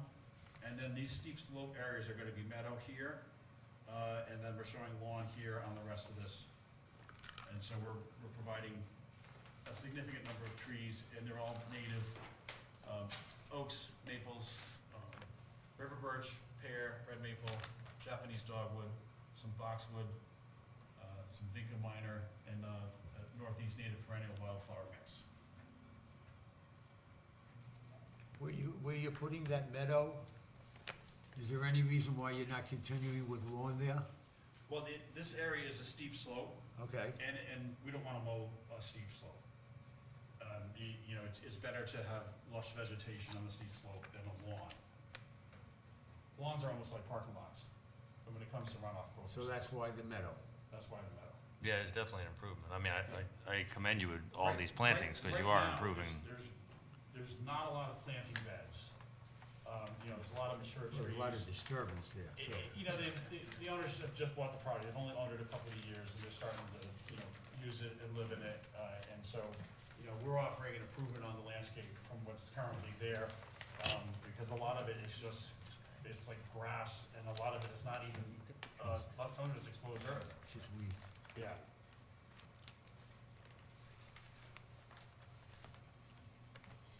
All right, any questions specific to the planting? All right, before I close the public hearing, are there any further questions, any kind of questions to the applicant? No? Oh, I'd like to just point out one thing, that 11 trees were previously removed. We're proposing, we're proposing to take down another 8 trees, for a total of 19 trees to be removed, and our plan is proposing 25 new trees. The taking down of additional trees is permitted, Yes. and you're gonna take the root system out and everything with it? Yes. Yeah, the stumps will be removed, and the stumps that are there will also be removed. The stumps for the trees that have previously been removed, we're taking those stumps out, because in some of these areas, we're replanting in the same area, the stumps have to be removed. Just as a general rule of thumb, the trees that the 25 trees you made reference to, are they little nothings that are gonna take years and years to evolve into something that's gonna accomplish something with the ground water? Yeah, we're offering, you know, various caliper sizes for the different species. You know, the trees that were removed were of various diameters and various types. Some were healthy, some were dead and needed to be removed. And so, but we're offering, you know, a much better mix of new stuff of varying caliper sizes, 2.5, 2 inches, 3.5, 3.5. But ultimately, probably a lot smaller than what's taken out. Yeah. To answer your question. Okay. Anybody? Jeff, anything? You good? Anybody on the commission? It sounds like that whole front yard's gonna be torn up for, Yeah, we are doing some disturbance yeah, to it. for, how long do you think it'll take? The construction's gonna take about a year, once we achieve all the permits. Plan on starting this spring, is it?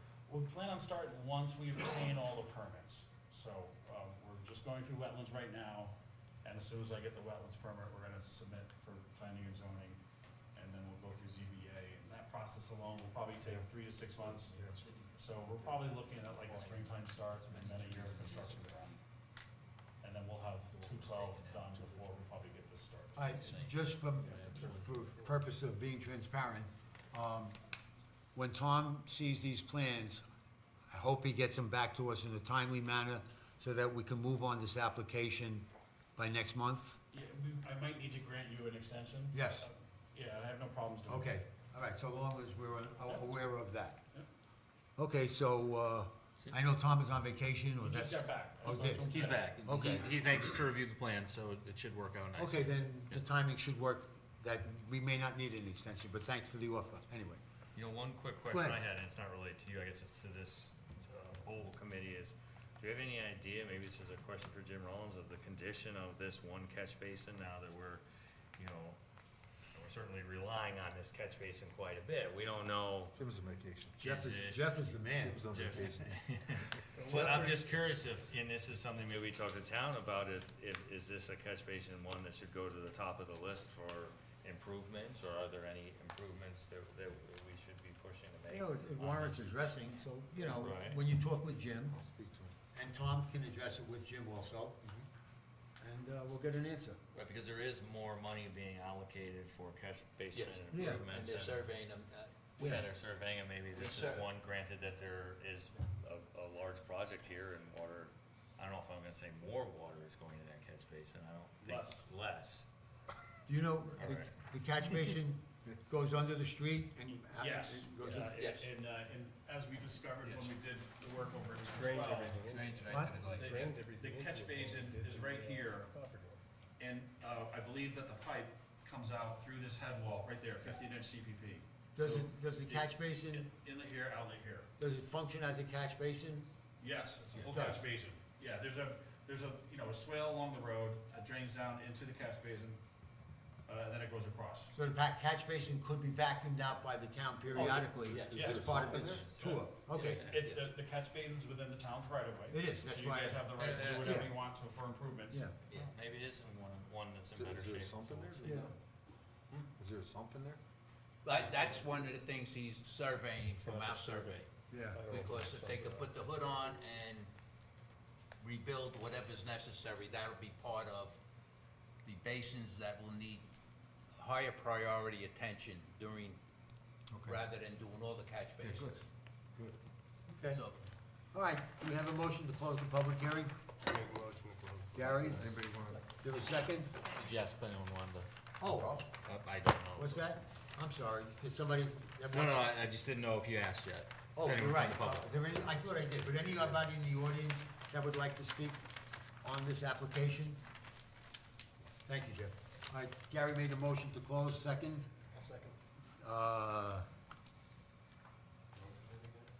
Give me a second, I wanna be polite and get your name. Mason, thank you. All those in favor of closing the public hearing?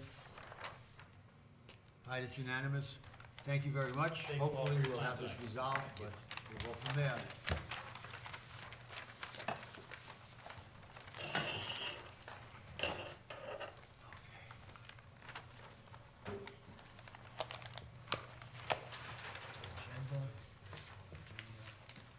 Okay, the next public hearing is, the applicant is Edmund Finn, 52 Strong Terrace.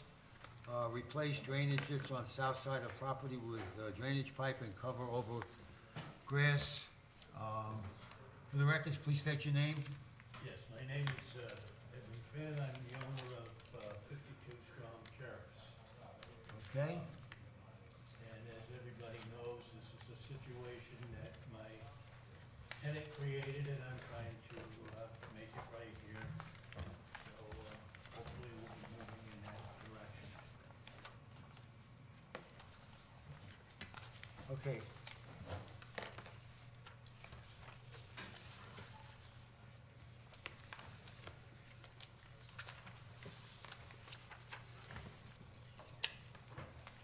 I don't have, Something that was written up to this, a neighbor.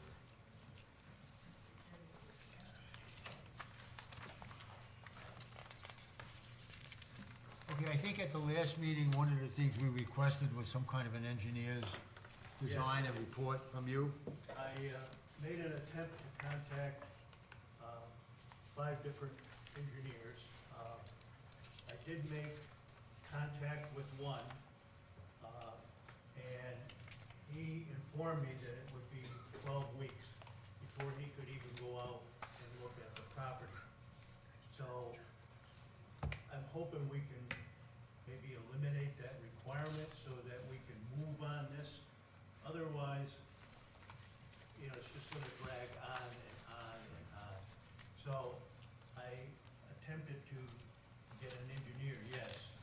As I said, I had this one fella, local fellow, who said, he could look at it, but that it would be 12 weeks before he would be able to get out there. Regarding that, did you provide the town with any kind of documentation about your efforts or the response? I'm not doubting your word, I'm just asking. Okay, I did, the outfit, is a former Lenart, yeah, surveying, or not surveying, but engineering company. I understand that they were bought out. The lady I talked with, I believe her name was, Amy. Her name was Amy? Amy?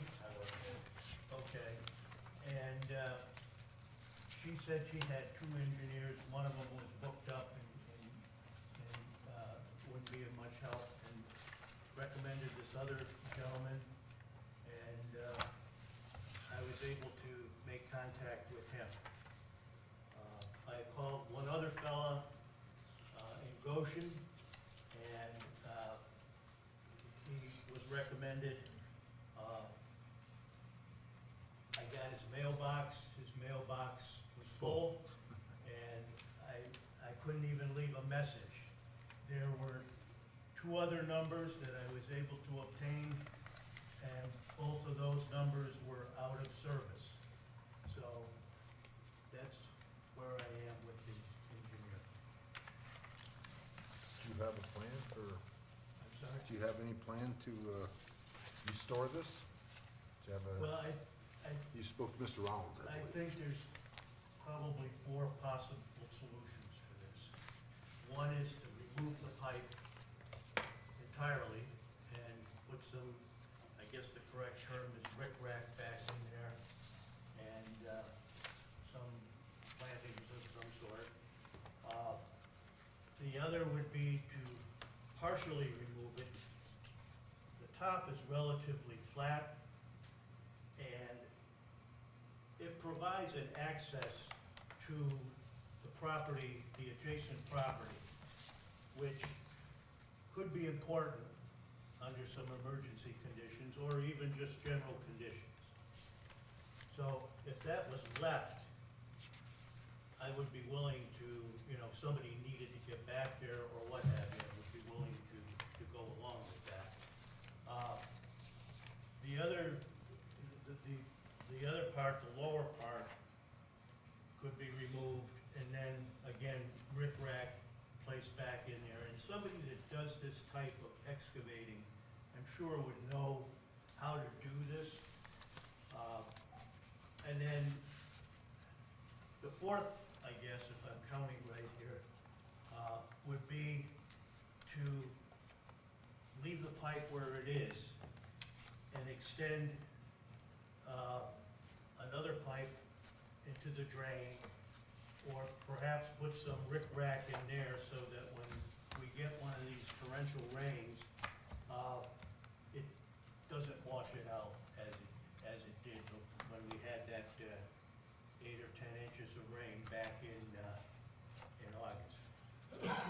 So I'm willing to do, as I said from the very beginning, what you ladies and gentlemen want to do. I just would like to get this done as much as I'm sure everybody else would too. One thing I think that might be important for everybody is, I think, is everybody has this recommendation by Jim Rollins. I don't know if we should read, that's a little bit lengthy, but in essence is saying, you know, that hiring part of it says that, you know, hiring a contractor to resolve this situation that you probably don't, we may not need an engineer for that. But that said, somebody would still have to submit, we need to see some sort of plans. Now, that could be submitted by an excavator, but Yeah. we're gonna need to see some sort of plan of what is going to take place. Because you mentioned 4 different options. Without seeing them, we can't make a determination.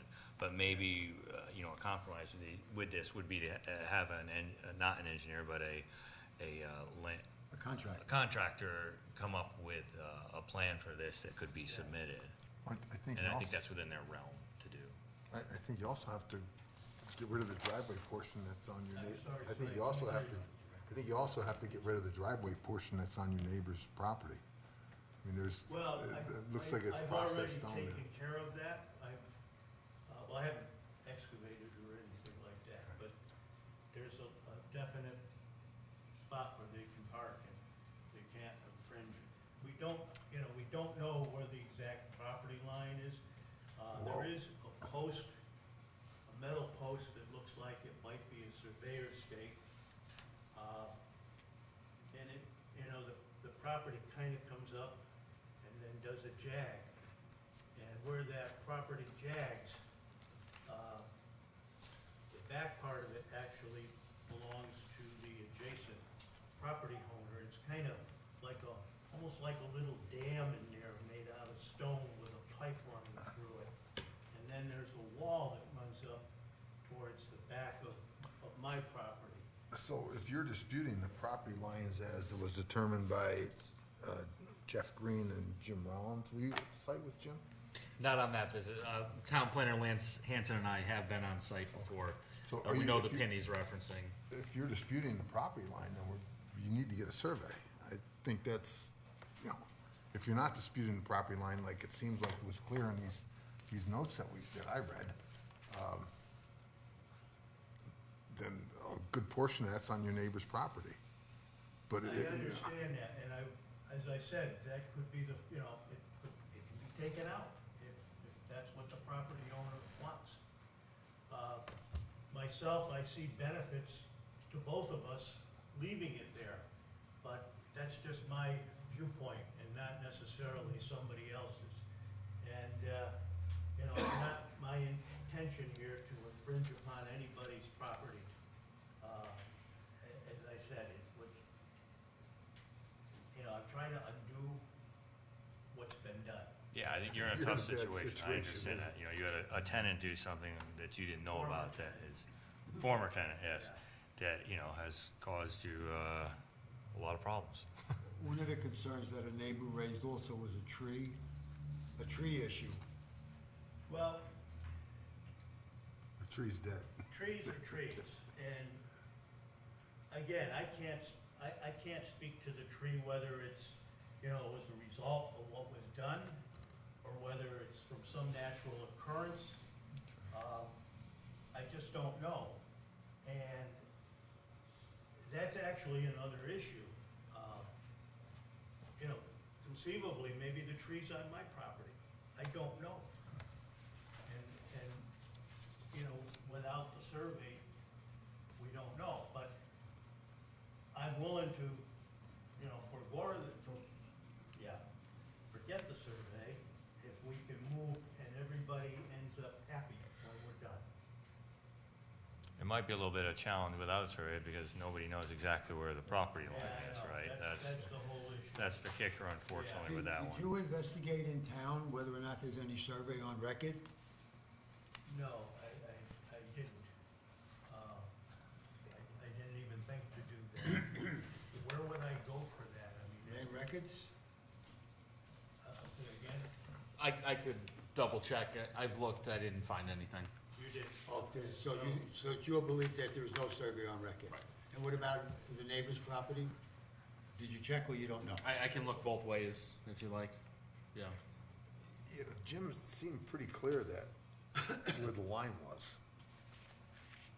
Sure seems that the water cost is filled in your tenants. He found a pin, and it looked like the end of the wall. So, but if you're disputing that, then I think we have to go for a survey. I don't know. Yeah, I mean, I frankly don't know, I'm not disputing it, it's hard. I mean, any surveyor, I think, will tell you people move pins all the time too, right? And, right? I mean, or I guess so. they do, and we just don't know. We also have the issue that the property, I believe, the adjacent property is being sold, so think it was this may, sold. or may have been sold, and that this may come into play with the new homeowner who would probably wanna know exactly where their property Yeah. line was. I also, as a recommendation, I had a similar issue on my own property, and we ended up splitting the cost of a survey with the adjacent owner, just as a compromise, because they're expensive. I'm sure I could work something out. Well, there's a lot of vagueness in what you're saying to us, so we can't make a judgment based on vagueness. So, if you're gonna make a commitment to participate in a survey, then we're gonna expect a survey down the road before we make a decision. I already have a commitment from a surveyor to survey. Okay, I'm just waiting, in fact, I've called him again, and it's a man that's been mentioned here by several people. Sure. So, I'm on the list, and okay, so then we're gonna expect a survey. Is that fair? Next thing. Fine with me. Absent of an engineer's design to remediate your issues, you have any contractor that you can I can employ look around for people who to do make a this. presentation to us as to how he's going to approach solving your issues? Okay, I don't know if they'll make a presentation, but they probably could make a presentation to Jeff, or I don't know if they want. They're gonna, whoever you hire is gonna submit something. It's Yes. on your behalf for that somebody who submits to be present to respond to concerns or questions. Okay, You know, the longer we can't get answers, the longer this is gonna be dragged out. absolutely. So, you know, for purposes of everybody's well-being, Yeah. mental health, you know, if you're gonna come back next month and tell us that, you know, this and that, without any specificity, we're going nowhere. I think, We wanna resolve this, that's what we wanna do. And I'm On your right there. behalf and your abutting neighbor's behalf who have concerns, but we do wanna resolve it. and I think, I'm of the same thinking. Okay. I wanna resolve it as well. and I think that any site contractor or excavator is going to, can draw up a plan, would certainly be comfortable coming in here and answering a few questions, right? You know, they're kind of used to that, so it shouldn't be a real issue. Well, most have done that before, so. All right, and when whomever you hire, you may wanna sit down with Jeff and make sure he addresses all of the concerns of this commission and the concerns that neighbors have raised that are part of public hearing documentation, so that he knows the challenge in front of him and will address the challenges, and maybe he has no concern for the neighbor and says, you know, that's her problem, or the next person's problem, but, you know, let's put it on record that we want him to address the concerns that this commission has heard. That fair? Sounds good to me. Okay. Any other questions of the applicant before we close this portion, or of the public Yeah. hearing, and we open it up to the public? Yeah, quick question. Go ahead. I don't know if there was mention of it before or not, but we have it in correspondence here from the email. Do you remember mentioning anything about your tenant possibly spilling oil or antifreeze? Oh, thank you for bringing that up. Yeah. Okay, because that's an issue that's raised, came up, I heard it at the last meeting, and not able to address it, but that was totally taken out of context. What I meant when I put that in as far as protecting the water source was that, and we've all done this, you know, you're mixing your two-cycle oil and you spill a few drops on the ground, or maybe you're changing your oil filter and, you know, you get a little on the ground, or you're filling the lawnmower and a little spills out. That's what that was all about. There's nobody running a brown, what do they call it, a brownfield here? Yeah. No, absolutely not. That was not meant to be taken that way. Gotcha. Okay, but it, So mostly just like a couple oil drips with your oil pans on there or something? No, it's, you got a lawnmower, you gotta put gas Well, in I it. got you. No matter how you try, sometimes you Yeah, you're gonna spill spill a a little bit. but that's what the state, Did your tenants service cars or maintain cars as is a mechanic shop? a shop at all? No? No, I mean, other than, you know, you Changing might their do the own same oil. thing as work on your own car, you know, you might do that. You might change the oil. Well, or yeah, something, but you you know. didn't do it There's nobody commercially? running a chop shop there. Okay, Okay. all right, At least, there better not be. okay. Any other concerns, questions? Gary, you good? Frank? Jackie? Anybody? Okay, thank you very much. Thank you, I appreciate your input. And is there anybody in the audience that would like to come forward? Should I get up? Yes.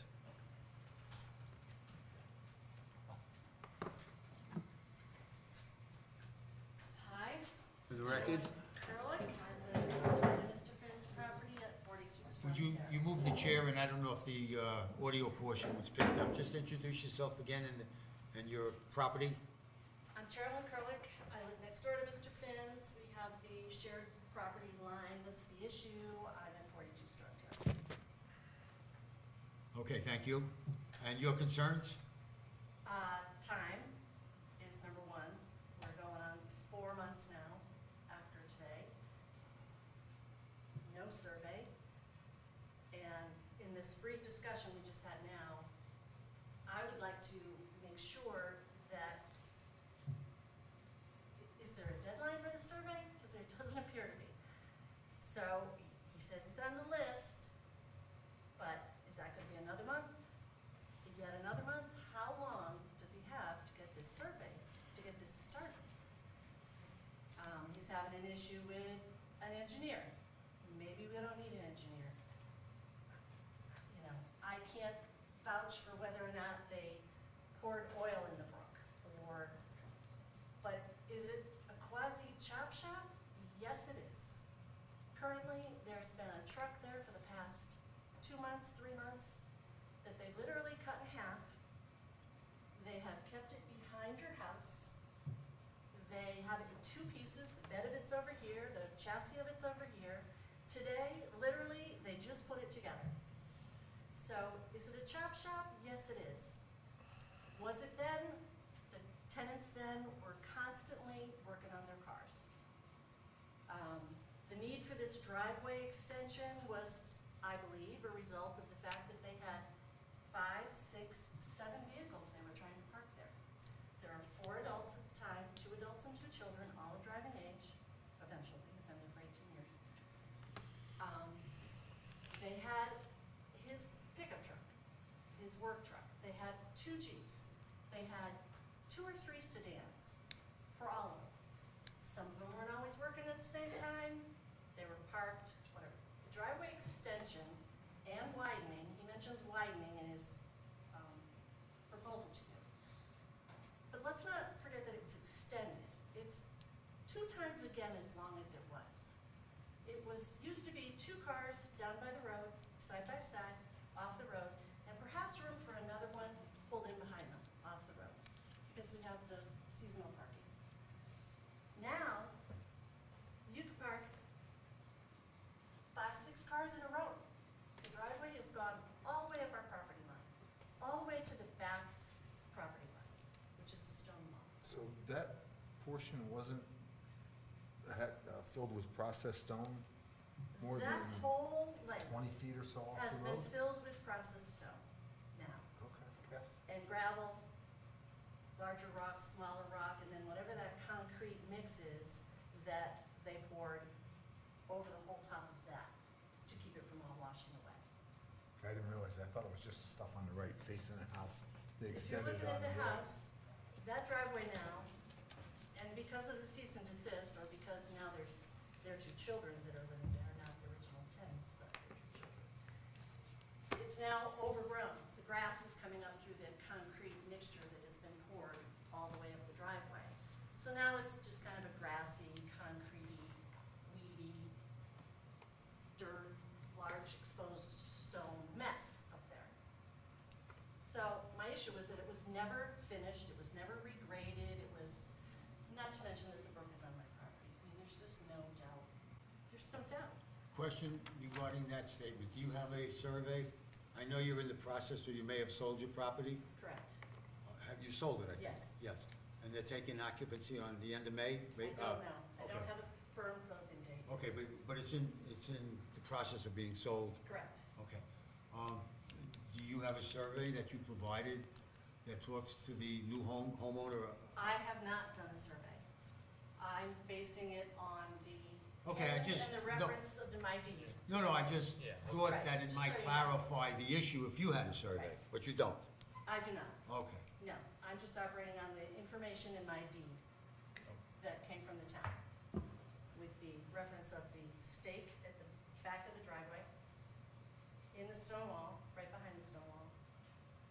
18 years, I've never touched it, it's always been there, and it clearly reads that it's directionally down to the end of the stone wall that goes across the entire front of my property. So, Jim Rollins referenced pins. I don't know if he found a second pin in that stone wall at the end of the road, I have to read it again. end of their driveway, however. So, you know, Mr. Finn says he wants to settle this, and there's 4 different, you know, options. He's never approached me with a conversation since our initial one, on the property line. At this point, I was under the impression that the brook was going to be reinstated.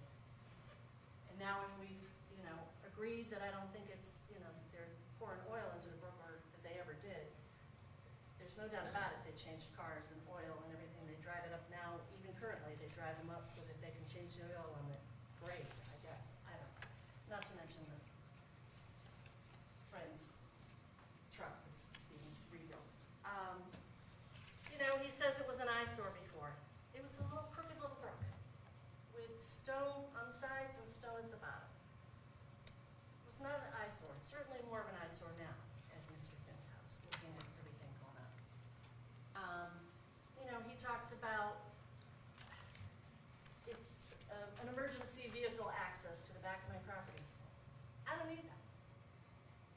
My back lot can be accessed by Colony if it were on fire. Kittredge, it'd be accessed by the end of Kittredge. It could be accessed by Gloria Marchetti that lives, or Markey that lives next to me. She's offered me a zillion times, you can drive around the back of my property and onto mine. I don't need emergency services in my backyard. I didn't ask for it. So the fact that he wants to leave that green space, quasi-green cement space as it is, I'm not interested. There's no benefit for me. The little brook worked fine. Never had a problem, water issue, overflowing, never had anything. The issue is where the water dumps out at the bottom of his driveway. And it was an issue for this past storm because the pipe that has been put in and buried ends up coming sticking out. And then lo and behold, with all the water rushing out, we've determined there's another little pipe that's been put below it, maybe 5, 6 feet below where the big one ends. Here's the little one, and that one goes into the storm drain. There's also was a concrete, I want to call it a drain, slide, kind of, maybe is where the brook flowed into that and then into that little pipe. But all that now has been exposed, and it's, you know, he's lost a third of the bottom of his driveway because the whole pipe was not put in there. How does that impact you? It doesn't impact me. Oh. I'm just saying. Oh, okay. He's got more damage at the bottom of his driveway now that he didn't have when we started this process. Okay. I think he was looking at only dealing with the pipe that got laid in and the extension of the driveway, but now he's got issues at the bottom of his own driveway. He asked your permission to, you know, go around the cease and desist to put hay bales there or some kind of, you know, piping, whatever, to keep the driveway grass. from washing out. He hasn't done anything. You can do that. So I'm frustrated with the timeline, the fact that nothing's happened, that no survey has happened, no engineer has happened, no decision has been made, no excavation, no excavator's been contacted. He knew he was gonna need one. The brook is on my property. 80% of that brook is on my property. I mean, Jim Rollins, you know, was nice enough to say that he felt that it should be my decision as to what happens to my property. I would like the brook reinstated. I would like him to make sure that it's finished landscaped, whether it's seeded nicely, whatever, grass, that's all it needs to be, That's your property. on my property. The tree, I'm gonna equate the tree to a fence. If I had a fence on my property, which the tree is on my property, because the brook is on my side of the tree. So if you're standing between our properties looking one from to his, it's the brook, the tree, and then a little bit of his driveway, all of which is on my property. We used to have a little bridge that went over the brook, right where that tree is, so that our dogs could access the property and we could access the property. We were friendly, but when the brook went in, it was a different story. When You mean the went brook in, was essentially re-diverted and moved, and that whole area on your property was excavated? was excavated, yeah. So the tree is my other issue. And like I said, I'm gonna equate it to a fence. If I had a fence there on my property and his tenants plowed into the fence and knocked it down and destroyed it, he would be responsible for fixing and repairing that fence. That is the tree. Is excavation dug up literally right at the base of that tree more than once because they dug up, he had a septic issue off the side of his house, right in the driveway that the tenant had just quasi-completed.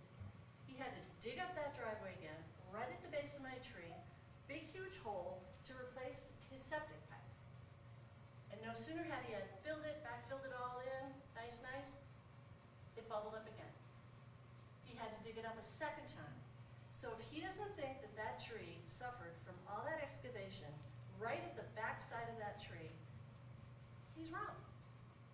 And my arborist that I hired confirmed that the tree was unsalvageable and that it should be taken down and replaced. It now has dead limbs hanging over his driveway. Who's gonna be liable for that when the tree limbs fall on his tenants' trees, their cars? So, I would like the brook reinstated. I would like him to be responsible for that tree and take it down. I know a tree guy. I can help you out with that, quick. I want him to finish it, landscape it. And if he does do his bottom of his driveway and dig it up and redo a new pipe, I want to make sure he doesn't run into my stone wall that's right there. And I have 2 trees that are hanging right there, right on the bank, right over their spot he's going to have to excavate or fill or whatever. And yes, I've sold my property. I've explained very limited the situation that's going on. I just said that the neighbor next door has a cease and desist with the town. It's his responsibility to rectify that. And that's where I left it. They said, great, if it's gonna be an improvement, we're all for it.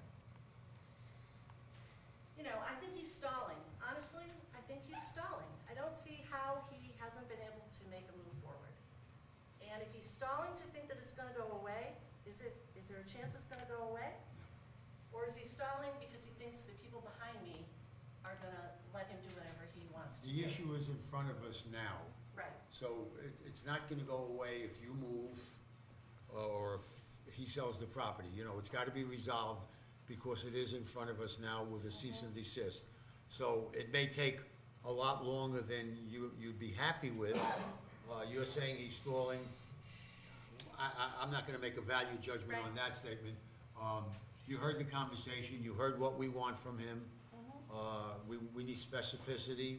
We need a contractor to submit a plan to us in order for us to look at it on next month. We want the contractor present so that he can respond to any concerns of ours. And I would like to believe that as a result of the conversation with Mr. Finn, Jeff, and the contractor, that your concerns will come to the forefront, that should be resolved at the same time. So we're not, it's not like we're putting it off intentionally, just circumstances beyond the commission's control. Right. He's not doing anything, we can't fine him. You know what I'm saying? We can't say you have to have a deadline, or we're gonna start a fining process. Is that, if he says he's moving forward, do we have any recourse, Jeff? No, I have a question, but go ahead, you wanna answer that first? I'm not sure, I have to look Okay. into it. I did jot a note down here, I wanna find out if the town can engage a surveyor on his behalf and bill him, just as maybe an avenue to speed this Sure. along a little bit, but. Okay, Jeff? My question is, do we have the authority to require him to replace that tree? I mean, is No. that us? We don't have that. Okay, I Is think that we more should of a let her, zoning I don't know, but I think if It's not zoning, that's it's the case, we illegal. should let her know.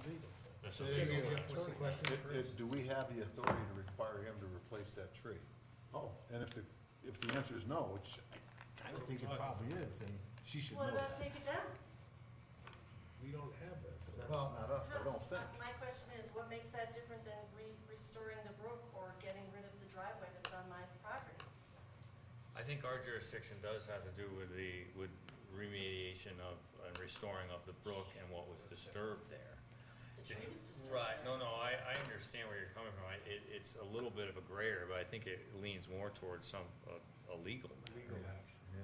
That's It's a outside of loss. zoning and, because it's a loss. Like if your fence, as you said, if your fence was knocked down, you wouldn't be here talking to us about it, right? No, I'm not, but yeah, the I'm tree- just, But the tree is a direct result of the excavation. I don't doubt agree with that. you, but I don't think it's under our control. We don't know I if think that's that's- something the commission, we can require native species plants maybe to be planted back natural grasses of what was disturbed around the brook. But the tree is, unfortunately, it's a little out of our, seems like we're agreeing it's out of our just so you know jurisdiction that, a little so bit. Yeah, well, that's why I wrote the letter, I wanted to know All right. specifically about No. your. It's got a cease and desist with a corrective action on it? No. Yeah, cease, desist, and restore. Right. And restore. Well, Right. let's just go forward and restore it to what it was, period. It's not in a wetlands, so it's not something, you know what I It's mean? a drainage It's a course. swale. It's all it is a swale. So let's move forward with getting it restored to what it is. But I'm gonna go a little bit further, and I'm gonna say that I want soil samples because you said point blank that they drained oil there. I And did that, that. no, he did, He did. in his first meeting. Pardon me? You said point blank in the first meeting, and we'll dig up the paperwork, It's on that they video. drained oil and antifreeze in that swale, and that you covered it up. So. No, I never said that, Yes, sir. you did say that. If that was said, then it was misspoken. Well, okay? being that it was misspoken, I'm sitting in a position right now after listening to all the malarkey that's taking place here, that I propose you do some soil samples. Soil samples, have an engineer come out, have an LEP come out and do soil samples, to find out if there is any oil antifreeze on her property. Or anybody's property. Or anybody's property. Which either property it's on. You know, in all honesty, you're maneuvering around, and you're not gonna get away with it. You're digging yourself a bigger hole, because it was gonna be let go. It was just being quiet, let's rectify the thing, let's straighten the swale out, let the lady sell her property, you get out from underneath it and everything. The tree is not our problem, and I don't care why we're even talking about the tree. The tree is a legal problem, she has a loss, she should go to a lawyer and prove that you did that to the tree. I just wanted to bring that up, Gary, so that she knew that. Right, That because I she didn't think that, specifically she didn't think that we were, wanted it was to under discuss our, tonight under our responsibility. what you were in control of and what you weren't, so, thank you. And I will say, I mean, I respect what you're saying. I understand you may view the owner as, you know, stalling or whatnot, and my opinion is that he's not, but this is a big issue and a financially, a big financial situation he's undertaking here, and while he's the property owner, the tenants, you know, caused this big mess for him, and it seems like he's going in the right direction and does want to fix it. I will say that, unfortunately, this may become a lot more expensive for you than you may realize, and it's a tough thing, you know, especially regarding that they were doing a lot of it's not really, we view a chop shop as, I don't know if that's the right term, but someone was actively rebuilding cars there, which means there's probably a lot of oil and antifreeze being dumped all the time, people cutting up cars and whatnot. But I do think you're moving in the right direction, but just that said, you've got to rectify this. The only car that I know of that was there, and I told him to get it out of there, was that pickup truck. When did you tell him to get it out of there? I told him after the last meeting, So roughly a month ago. yes, because I didn't know it was there. But these tenants are still there? The They're children, children, in Right. a sense, they're left there. They're Well, not- you say they're children, young how people. old are They're- they? One is 21, the other is 19. So they're not children? Not children, no. Right. No, but they're left in a sense. All right, Right. why don't we try to sort of wrap this up? I think you know the challenges in front of you. In terms of the timeline for the challenges, the expectation is by next month, you'll have something to come back to us with in terms of specificity regarding a contractor, addressing the waterway, and any other concerns that were raised. I suggest you meet with Jeff and the contractor meet with Jeff so that you don't go in a direction that we're not looking for you to go in, and you come back with vagueness or something that is gonna delay this process. Unfortunately, I don't think we can impose any kind of, I think we should clarify whether we want soil samples or not. oh, we definitely, I Okay. think that's a legitimate issue. So he knows that, Yeah. that's crystal clear. Soil samples. Yeah, that, You know, whether or not you misstated it, we misunderstood you, it was raised, and in order to eliminate our concern regarding the integrity of your land, the only way that we're gonna be satisfied with is for a soil scientist to come up and say, You know, Mr. Finn was right, a couple of drops fell down. Let's see what he says. Okay. All right. You know, unfortunately, you were an absentee homeowner, landlord, That was my own fault. and you're paying the consequences of it. Okay, are there any other concerns regarding the applicant or the individual in front of us? Okay, thank you very much for your concern. Good luck with the house. Thank you, yeah. Let's hope Good luck. it moves ahead. Good luck.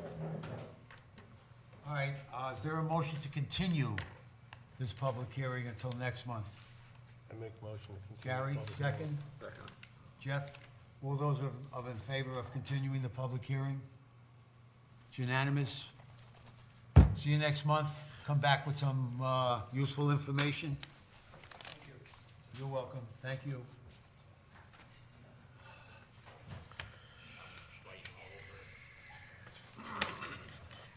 Just give me a second to jot down a note.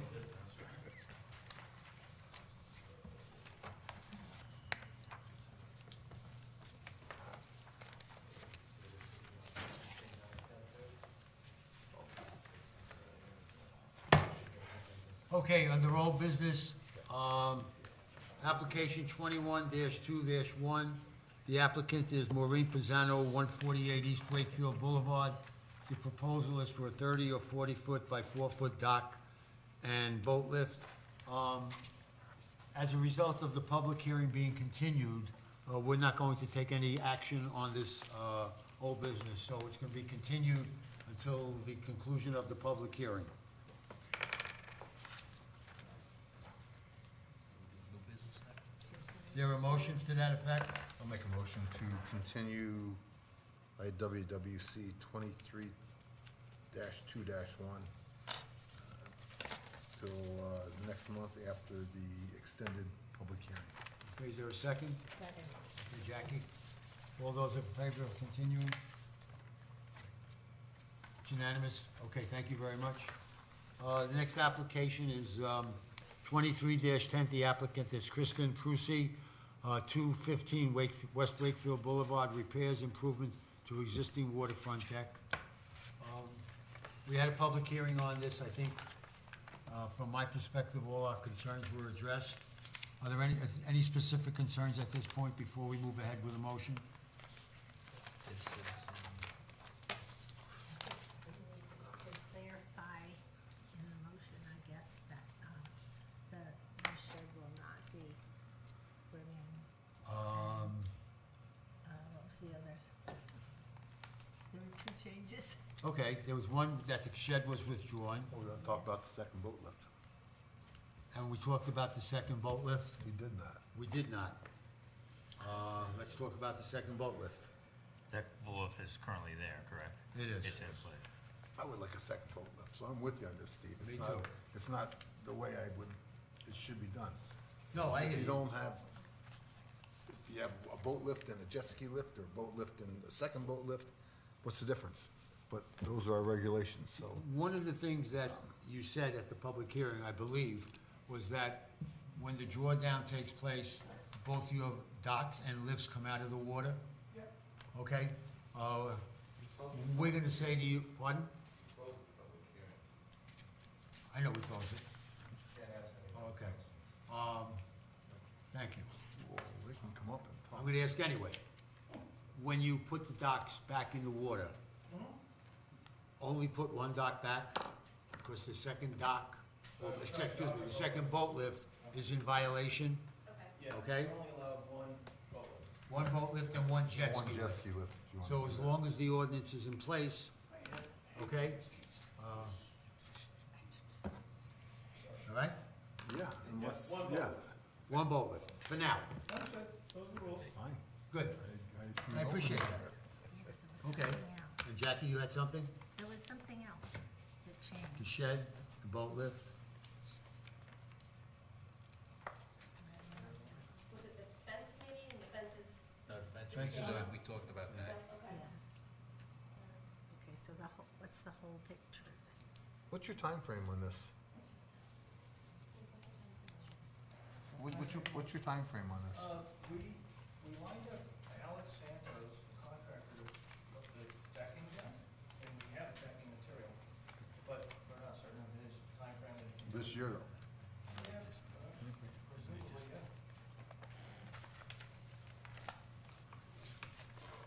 Okay, one of the conditions would be the boat lift be removed. And the other condition, Boat lift removed as in immediately, or this winter, come this winter, just drop one of them, and that way, you know what? That's okay with me. Another The boat, month. It's another the month. season is gonna end in a month. Yeah, Oh, when they, couple weeks. yeah. You know, It's by the another time you month- get another month of somebody boat to- season, so 5 we're weeks, almost done anyway. yeah, yeah, let's be fair. So we'll drop a boat lift, actually. You can put the boat back. Unless we get it squared away by Yeah, next yeah. year. Hopefully- That'll come out anyway for the winter, and Yeah. we'll worry about that next. Yeah, I mean, we don't wanna be stupid about it, but, you know, okay? It's the common sense. The other condition was the shed was coming out, so we'll make that condition 14 and 15 or 13 and 14, that they withdraw the shed, and that the boat lift, when it comes out of the water, with the drawdown, will not be replaced unless the ordinance changes. And at that point, you'd have to come in and request a boat lift, Sure. okay? Bond? On the property. Right, do we have any bonding issues with it? Bonding, I think you said, Bond. I misunderstood the word. Do we need a bond? I don't believe, there's no excavation, I don't. Yeah, they're through that stage, I believe. There's no excavation taking place, except maybe a little knoll or somewhere where Joyce has to go or something to that nature. I don't believe we need a bond. None at all? Well, they're working on the waterfront, I'm uncomfortable. They're on top I of the know, but wall. still,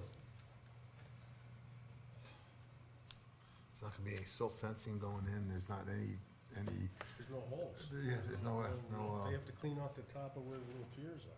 That's so all. the consensus is there's no need for a bond? yeah, there's not gonna be any. No, Okay, all right, no bond. Is there a motion? This is, all right, I'd like to make a motion to approve. I don't even remember which number this is, so. I know I have, I'm gonna go for it. I'd like to make a motion to approve IWWC 23-10, for 215 East Wakefield Boulevard. Thank you. With two, or actually, no, we're not doing the bond, so with two, conditions. One being that the shed is, not to be installed over the water. And the second would be that the second boat lift be removed by essentially season's end of this year. That and that replaced. And not replaced with another boat lift.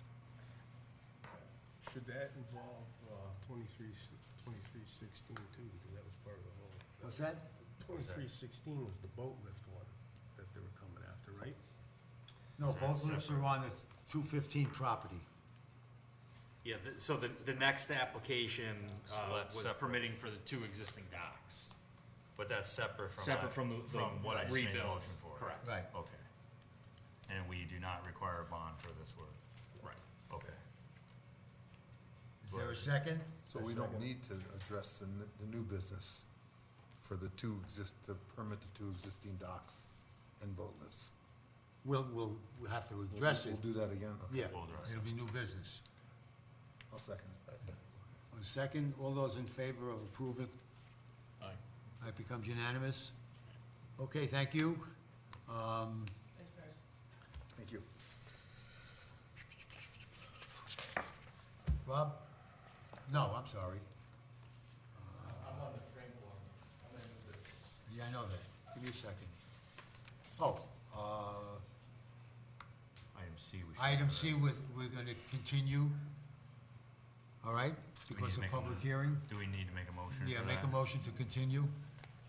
I'd like to make a motion to continue IWWC 23-11-1 for 211, West Wakefield Boulevard. We'll continue that to our the public hearing to our next meeting for September. Okay? I'll second. Is there a second, Jeff? All those of in favor of continuing this application? No, it was continued. Well, because we were waiting the engineer's report and But- stuff. Right, which wasn't available tonight. Yeah, I've got that part. It's this now. That's easy. Okay. I may have just made a bad note. Yeah, you have it too? review. So we both had that you voted to close that public hearing. That doesn't mean you need to take action on it Right. tonight, so. We're waiting for an So- independent review. Right, And so the public hearing was closed, correct, okay? yeah. So we're waiting for an independent review. While he's doing that, I gotta go take. I mean, my you've already pills. made the- I'll be right back. Made the action. I just have to take pills, I'll be right back. Go ahead. What's that? We made the motion. What did the minutes? We did fine. The motion was to close the public hearing portion of that application. Right. That doesn't mean you need to vote on it right now. Obviously, we're still waiting for Tom's information. Close his that, review. and I made a motion under old business to extend it, but maybe that's incorrect. I should have made a motion to extend, not the public hearing, but to extend the The vote The old on business. the application. vote on the application. Yeah, okay. But when you close the application, he can't answer Tom from all these comments. He can't offer any more proof to this committee because instead of continuing his public hearing, you actually closed. Closed it. You're correct, thank you. So if you have any questions to ask him, like after the public hearing closed, like you did with them, you can't ask Mr. Howland any more questions. Right, but they're the applicants. So as an No, applicant, we can what ask. he's Once you close the public hearing, you cannot, You're correct. the applicants cannot introduce any more evidence. You can't ask them any more questions. It's closed. That's what you did with Arthur Howland's group when he left. You guys closed his. That's what we're talking about right now. Hearing. You didn't continue his public hearing. You closed it. Tom could submit his comments, but he can't respond because you closed the public hearing. Right. He probably won't hold you to it. Just You know, because- But if he does. I thought he granted us an extension with the public hearing. If needed. But He did. Your motion was to close it, and you. Just approved voted. it. He's correct. It's on. I'm just No, you're playing correct. devil's advocate for you. Yeah, we'll because see I what don't happens want- next month. I just don't want it to come back and bite you, you know. 'cause What are we doing now? Can we change it? I don't think he's Yeah, gonna we can hold you change to it. it, though. He'll answer all the questions. We doing new business now, or we doing? Do we have? All right, let's, look, if I made a mistake, I made a mistake. No problem. And we'll revisit it with Kevin, maybe, if we have to, just ask the question. Yeah, I'll do that. Okay, so we're gonna not take action on this application. So do we have a motion to continue application 23-11 at 211 West Wakefield Boulevard, pending the independent review of our engineer? I thought that, okay, yes. I think that's the motion you're just making, so. Right, I'll okay. second that. Second? All those in favor of continuing? Unanimous? Thank you. The next application is 23-12. The applicant is Edmund Finn at 52 Strong Terrace. That motion, we continued that public hearing. Yes. So now is there a motion to continue the applicant pending the closing of public hearing? I'll second your motion, Okay. that's what you're making. Okay, so we're gonna continue this application pending the closing of the public hearing. All those in favor, is there a sec, we have a second, all those in favor? I'll second it. Russ second. Frank, it's unanimous? Okay, thank you.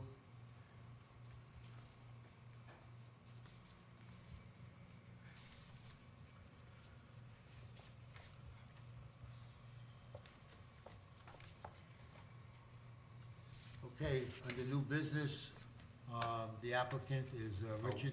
Sorry, are we gonna move, Oh, did yeah. we move the codificate, the vote Yeah, for I'm sorry, I for didn't see E? that, but thank you. Jeff, you wanna talk to us briefly on that codification issue? Yeah, so the town manager basically wanted to verify whether or not you folks have voted on that. I let him know that you hadn't. There were some discussions a few months past. At this point, he's really just looking for you to go ahead and approve that so the codes could get online, easily be reviewed. In his mind, it's a simple process. If we still needed to change anything after the fact, if that's something that was holding you up as far as a review of those codes. So that was his request. Unfortunately, he wasn't able to join us tonight to speak to it himself, but he just wanted me to relay that to you guys. Any concern about moving ahead and taking a vote on this? I remember we all looked, most We of us sort of looked looked at it I- in the past off and on. Yeah. saw it somewhere in my file. I thought it was fine the way it was. Well, As I all we're doing is just moving it ahead to be published, I guess, Yeah, to go online. online. Yeah. And then any changes that are necessary, that we The should, thing we looked at a couple of months ago? Yeah. Oh, that document? Yeah, that we deem necessary to change, we can make a request that it be changes, and there's a process for it to be changed, and, But I thought we approved it to go on. I thought that the review was, I don't think the vote was actually taken. The Oh. discussion happened, but no vote. we discussed it. Yeah. Oh, all right. I thought, okay. This is more housekeeping. Oh, just to- okay, officially. Oh, okay. Yeah. okay, so is there a motion to approve? Yes. So it's, I second the Who motion. made the motion? Anybody? Or wanna I'll make a motion to approve, I can't see this, the Vote on codification of IWWC regulations to allow them to be published online. Is there Second. a second? Gary? All those in favor? Jeff? Yeah. Oh, unanimous. Okay, thank you very much. Okay, thank you very much. Thanks for bringing it to my attention. Okay, under new business, the applicant is Richard Knight, 23-14-1, 229 West Wakefield Boulevard, replace and relocate walkway and dock. Good evening, folks. I'm Richard Knight. Thank you. My wife and I are owners of 229 West Wakefield Boulevard. And what I'm hoping to do is to replace a 9-foot by 9-foot dock with a walkway out to it that is permitted with a new dock and walkway. And I also would like to add a boat lift because my boat's getting trashed with the way it looks. So I believe you've got a lot of information showing the replacement of the dock and the walkway and the boat lift. Just for clarification on your application, on our agenda, it's silent on the boat lift.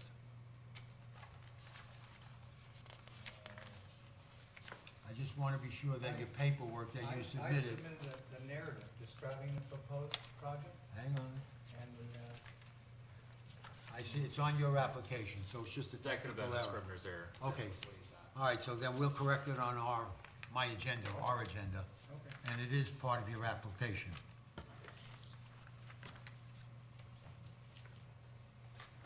So I've submitted a copy of the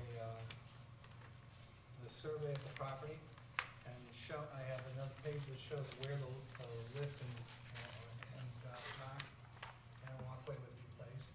Also, I believe there's an image in there provided by the contractor, the marina, that shows this pretty much the same layout. I think it's exactly the same layout, actually.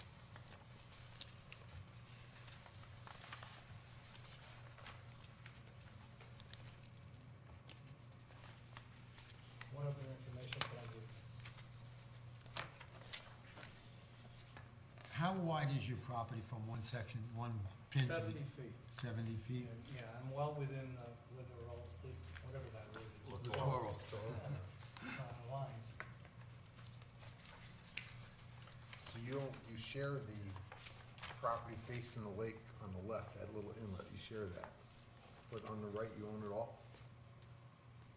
I think Yes. he's looking at this. So that's what the survey showed me. Okay. I bought this property in March, so.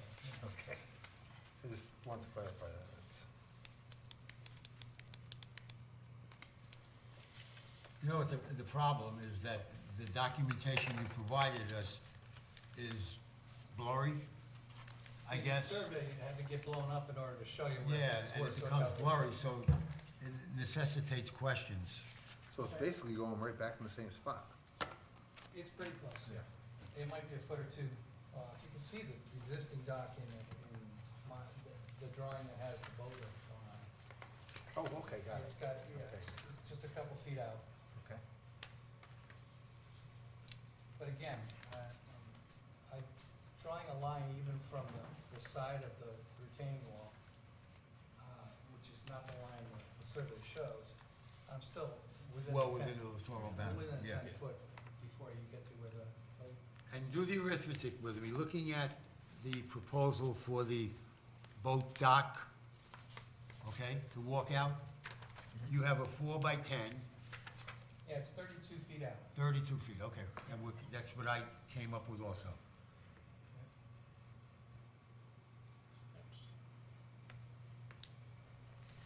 And the littoral boundary on the other side of the property, the side that the dock is on, I don't see a note. I see the 10 foot on one side. Yeah, it's well beyond that. The boundary is way over where you can see a fence line coming out. 3 by 23 or? On the other side of the little, what used to be a boat launch 100 years ago. You see what I'm talking about? There's an area over here that's got, Yeah. yeah, that's where the littoral line would be. So your property is 75 feet wide? 70, 70 feet? 70 across here. All right, so it's 10, 20, all right, Yeah, there's plenty. it's 30. And you got 30 or 40 feet on the other side. Yeah.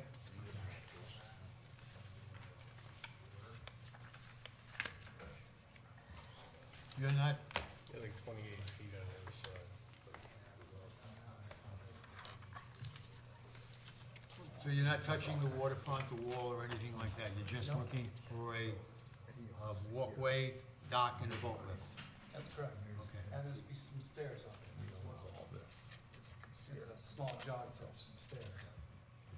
What's the distinction that you're making between a boat lift, a dock and a walkway? My understanding is the walkway is how you get out to the dock, and the dock is what's out at the end. And that's what The I- dock is the 2 4 by 10 sections? Yes. Is that floating, or that's gonna be a permit? No, that's. On legs? On the ground, yeah. Okay. All of this is, and that's another advantage of it, is it's, right now it's floating, and Yeah. I'm afraid something's gonna fall off. So Randy, what's go ahead. holding it up? Pardon me? It's on legs. What's supporting the dock on legs? Right now, or the new one? The new one. Right now it's Yeah, floating. it'll be you on said. legs. It'll be on How legs. deep how deep is your waterfront there? It varies, because it's going out 32 feet, so it varies. But I've had the marina out, they took a look, and they don't think it's gonna be a problem. At the deepest end, the 32-foot end, how deep is it, do you know? I don't know exactly how deep it is, no, I haven't measured it. It's around 9 feet, I think, Okay. if I was to guess. What will the, You're gonna need a deep drawdown to install this? No. Or no, you're gonna take it out every year, in and out? This is gonna be taken So out. probably the crane guy or Yeah, stuff like that? exactly. Yeah. Yeah. what does it rest on the bottom? Legs, the, The bottom, Legs, but what is the bottom like there? that's the bottom line, it's, there's some silt, but it's pretty firm. And there's rocks down there, so. So will you have to excavate? No, No. no, if he goes to plunk it down and it lands on top of a rock, he'll move it over a foot, because we've got a lot of room to work with here. And that gets removed for the winter. Yeah.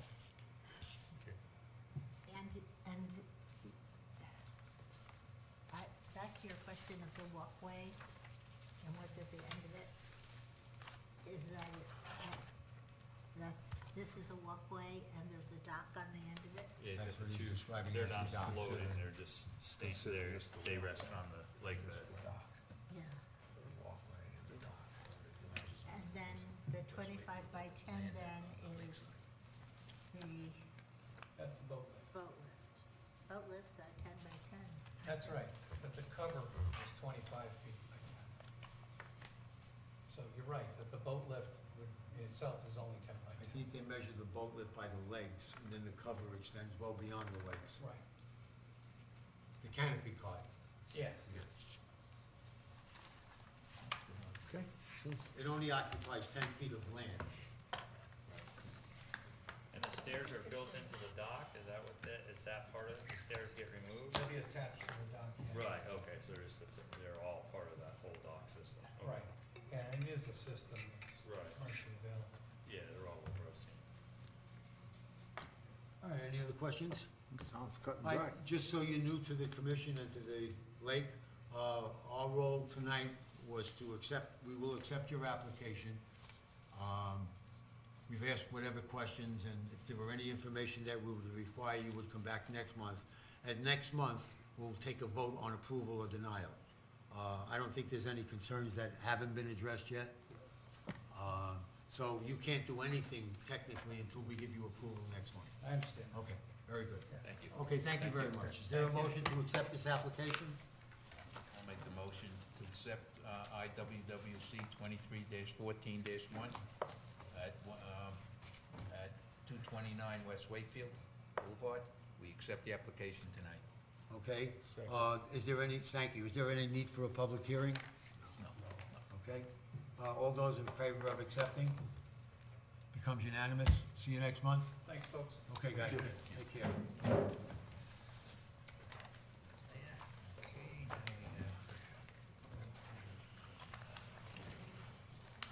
Next application is 23-13. Yeah. You got a laptop you want to plug in? Yeah, okay. Would it be easier for you, or you just wanna look at this, which you only? No, no, if you have a laptop, it's much easier.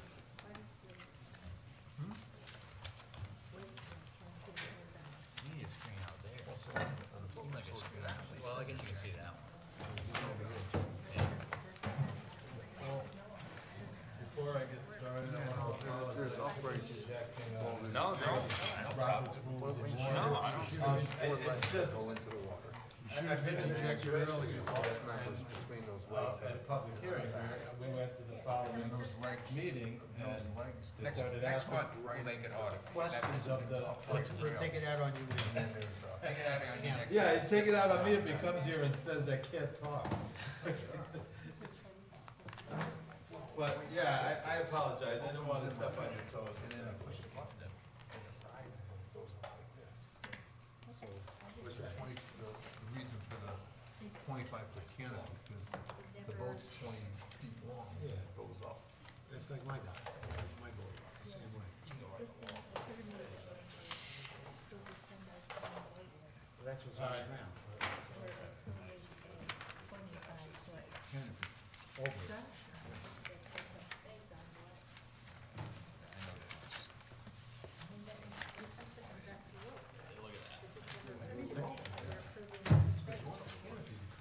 Our concern, when we measure space, we measure the land, facing the land, so the dock It's there.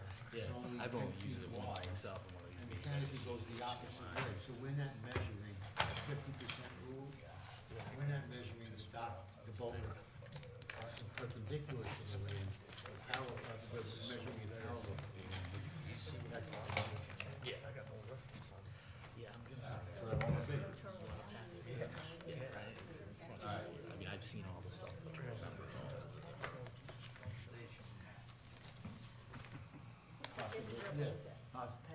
Rob, you ready? Sure.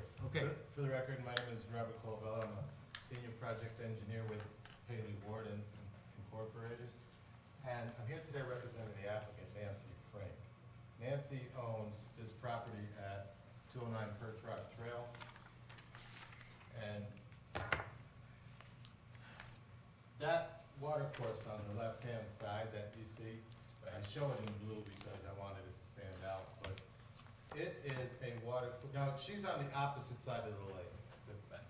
Perch Rock Trail is on the other side. That water course comes off of West Wakefield Boulevard and only has water in it when it rains. When it's not raining, it's empty. So, what the applicant is planning to do here is add a dormer to the front, which requires no excavation. Do you have an arrow? You know. Thank you, go ahead. Sorry. They're gonna put a dormer on the front, so there's no excavation involved with the dormer. This is an existing deck on this side, and she wants to screen in this porch, but that's a zoning issue. Right here is the addition, she wants to wrap the deck around the front now. And there's an existing porch here with stairs and a retaining wall if we, and she wants to remove the retaining wall, slope the grade, and fix the walkway because it's disheveled and a mess. But, well, and we're gonna, as part of, she has to go to ZBA for two things, a special permit and a variance. For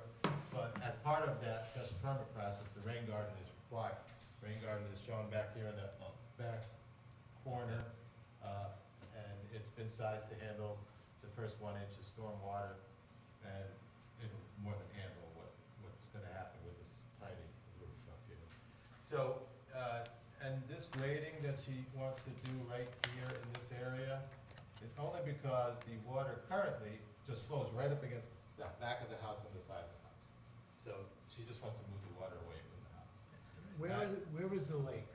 On the other Way side. on the other side. On the other side. It's on the other side of the road. So how, We just have little touches of 100 foot. Right here, you have this intermittent water course, like I said, it only has water in it when it rains.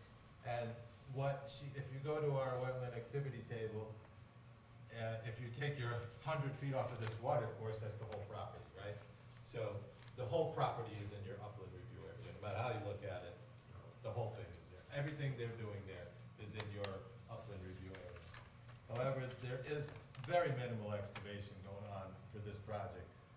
Sonotube posts for this front deck, that's all that's required for excavation there.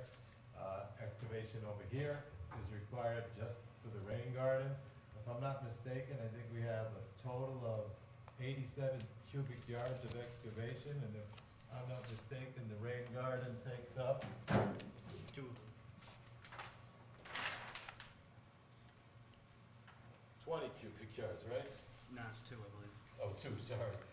Yeah, the regrading of the site, which is, in all instances, it's less than it's less than a foot to 6 inches in most cases. It's just moving soil from this area, so it stops sending the water up to the house and kind of sends it all towards this rain garden.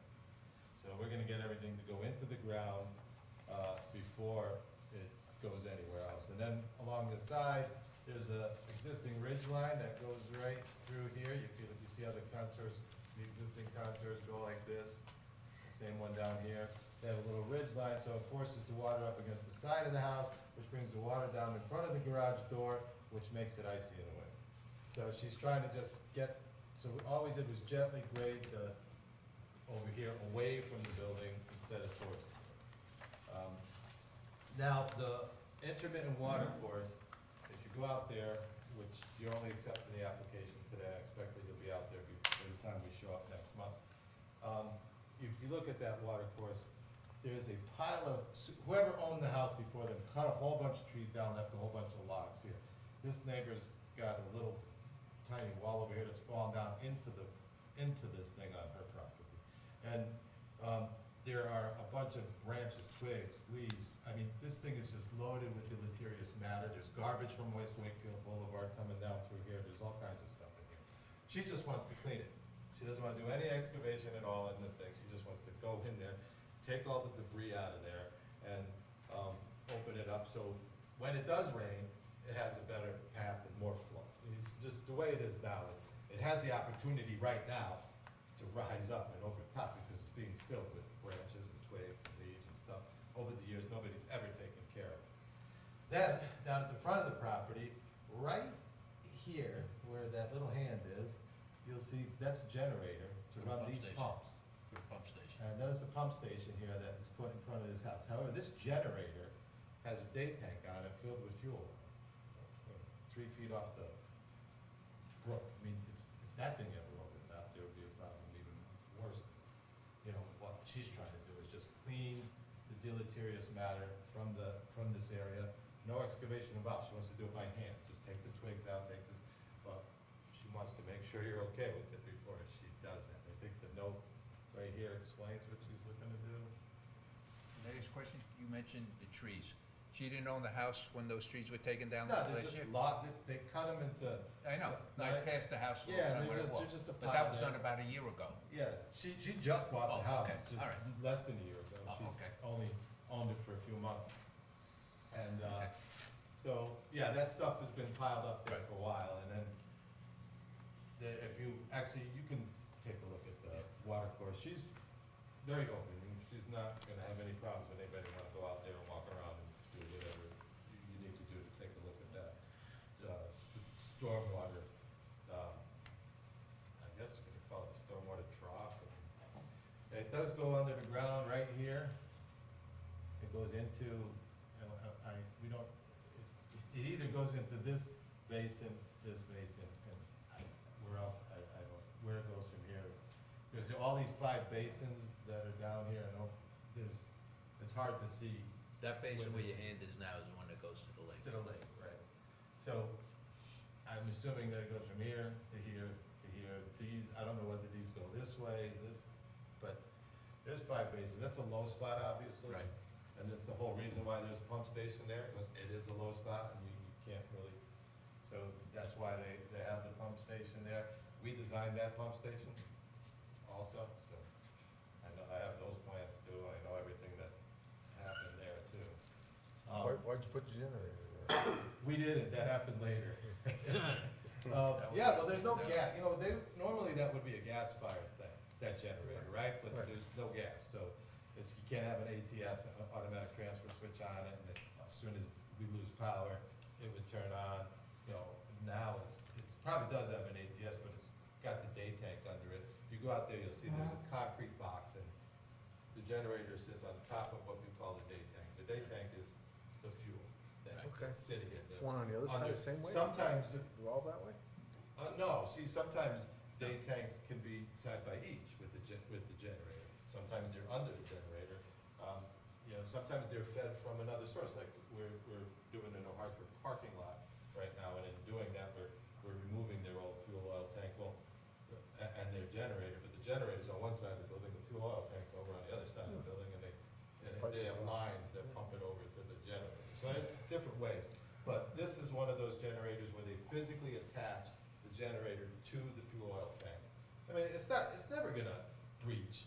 I'm just bringing up a point that what she's trying to do is clean the thing out so we can get better water flow through there and actually not have it come up onto her property. And then,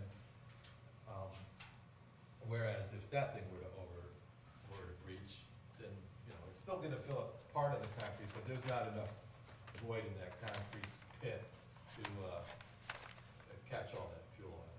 So, That runs the pumps in a battery Sanitary basin. system. if we were to lose power, Right, it would runs the sewer. allow those pumps to keep working, and everybody could flush their toilets and do what they have to do. And they But- maintain it. Right, and the town, that's all That's town town. maintained. The town maintains that generator. Yes. Yes, Oh, yeah, that's it's all all town. part of the sewer system. That's the town whole- sewer system, Okay. That's all part of all the right? town. But this sewer isn't the system. gravity system, this is the Right. beginning of the pump system. Okay, I understand. All right. I wasn't aware of that. Yeah, this is the beginning of the pump system. Is there any need for this applicant to Big thing. go before zoning because of the pump stations and everything To else? me, it's all gravity. No, those pump stations are existing. Oh, what? We're going before ZBA. Yeah. We have we have a public hearing at ZBA. We're going she needs a variance and she needs a special permit. This is step 1. Step 2 is the 29th of the month, we have to go to ZBA, which we have a public hearing there. So, I mean, physically, the property there really isn't a lot of excavation going on. I'd have to say the most excavation is the removal of this retaining wall and just sloping the bank back, which is very small retaining wall right here. And that's existing, so you see the retaining wall here? If you look at it, when you go out there to look at it, these stairs, this walkway, these stairs, they are a mess. I mean, they really are falling apart. And she doesn't want to worry about the retaining wall falling down into the driveway. She has enough room over here where she could just remove the wall and just slope the grade back. And so that's existing and proposed. The only thing she's adding is this blue deck and these stairs right here. Still gonna have a walkway out to the road just like before. The only thing she's adding is this wraparound deck, which is only gonna have sonotubes, and I can't even imagine that. I think, how many cubic yards do I have written over there? Cause my eyeglasses are. Expansion of the new deck. 13.7. 13.7 cubic yards, and I just assumed there was gonna be a lot more sonotubes than there are, cause I always wanna go too far than not enough, and find out that they excavated more than they should have, instead of less than they should have. So, I mean, that's the extent of what she's doing. This dormer right here is being built right above the existing, there's already a rear dormer, it's a little one, but it's gonna stay, that's just gonna remain, and just build a front dormer. The only thing she's done up there, I think, so talk about the runoff from the buildings and where it's going? Yeah, we're gonna catch the entire roof and put it into this rain garden. It'll handle the first 1 inch of storm water for any storm event, and whatever, is already, right now, it already, if we go to existing, back one page, right now, here are the contours, they go downhill this way, all the water's already flowing towards this, including what's coming off of the roof. But now, we're gonna eliminate all of this from making it over there, put it into the rain garden, stick it into the ground, and, we've kind of even gonna catch a bunch of this, all this water back here, which is making its way over to here, but it's gonna be caught up, put into the rain garden, put on the ground. So, we're putting less water into that storm ditch than was going there previously. Like I said, if you go there right now, well, maybe it rained last couple of days, but there may be a little bit of water in it, but when it's not raining, there is no water in it at all. It doesn't, Is that rain garden large enough to handle everything you're putting into it? yes, it is. It's been sized, and, there's the detail here. And it was sized to handle, like all rain gardens are supposed to, the first 1 inch of rain. And this right here for our rain garden, these are the plantings. What I have done, I own rural engineering, and now that I'm with Haley Ward, I brought this little list over with me. The list for rain gardens is actually quite large, with the types of plants that you're allowed to put in there. But what I've come to find out is by asking all the people that I've designed rain gardens for, what did you put in? And this is what works in our area of New England. These are the plants that thrive in rain gardens in our area. So I've limited the list to a grouping that people can choose from that we know work. So I get people who say, well, I don't like these trees on this list, do you have more? Then I give them the big list. But even, they're allowed in these rain gardens, but these I know work in New England. Because from experience, from asking all of my clients over the years, me and couple of my engineers, Mike Sherman and stuff, been collecting that data, put it on a big Excel sheet, found out these are the plants that work in rain gardens. That's just FYI. So the wetland activity that we're, as far as earth movement and stuff, most of it is gonna be around the backyard there and directing stuff towards either the rain garden or towards that drainage ditch, which is already going there now anyway. So we're not adding any more water to those 5 basins out in the road than was already going there. So, do you have any questions? More than happy to answer.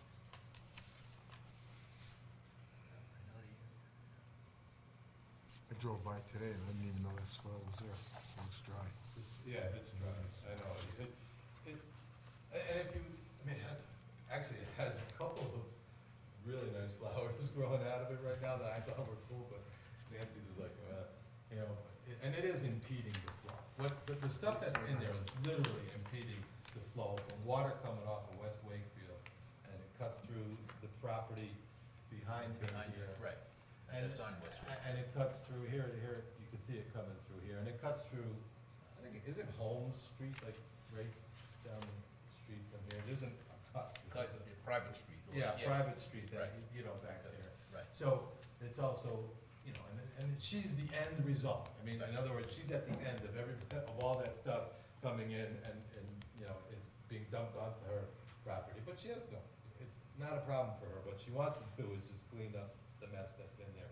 I think that's all she's asking of wetlands, because, you know, obviously, all the other work that we're doing is in the, I mean, the whole project is in the upland review area, so I don't think there's any way around, you know, doing what we have to do. But as far as working in the actual water course, it's just, she's just gonna use her hands. She just wants to go in there and clean out the stuff that's in there. And rather than just tell her, go ahead, you're gonna do it with your hands, yeah, go ahead, go clean it. You know, who's gonna stop you from cleaning your little sweat? But we wanna tell you here, that that's what she's doing before you go out there and see her out there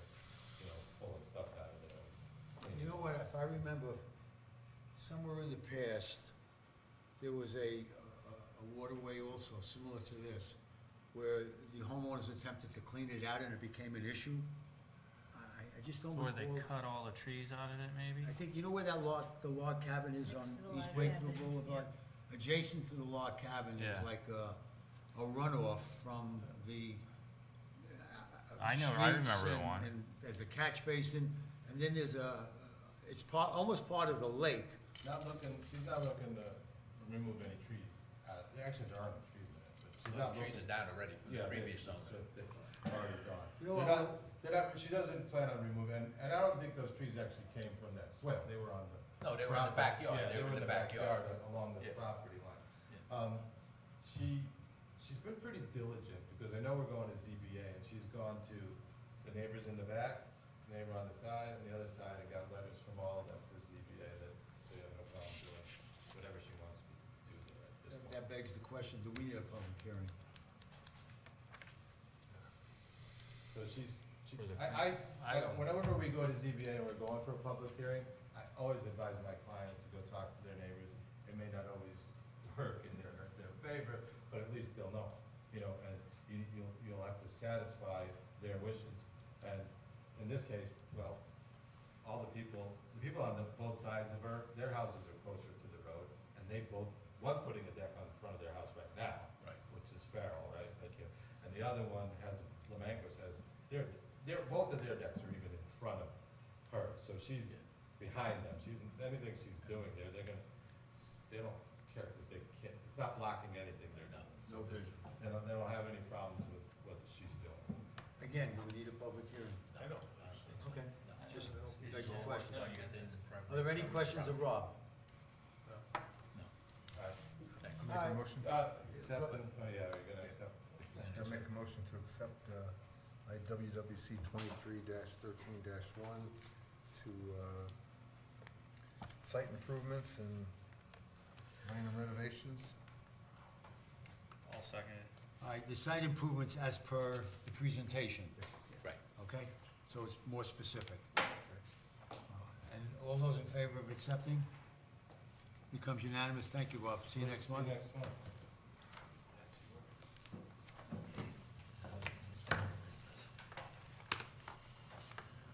Now we're back to this.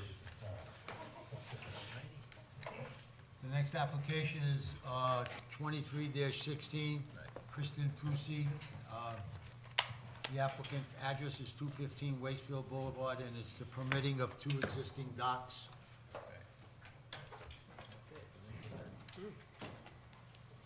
And it went nice tonight. We're here again, Yes. and we're still married. And you're talking about the same piece of property as before? Yeah, 215. I think the application was. 213, I Two thought. docks and two boat lifts, which would now be two docks and one boat. One boat lift.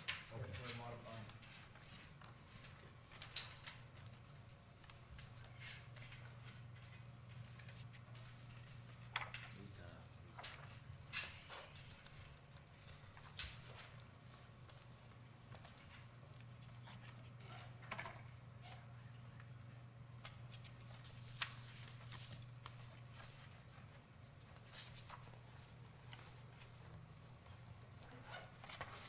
All right, what concerns does the commission have regarding this application?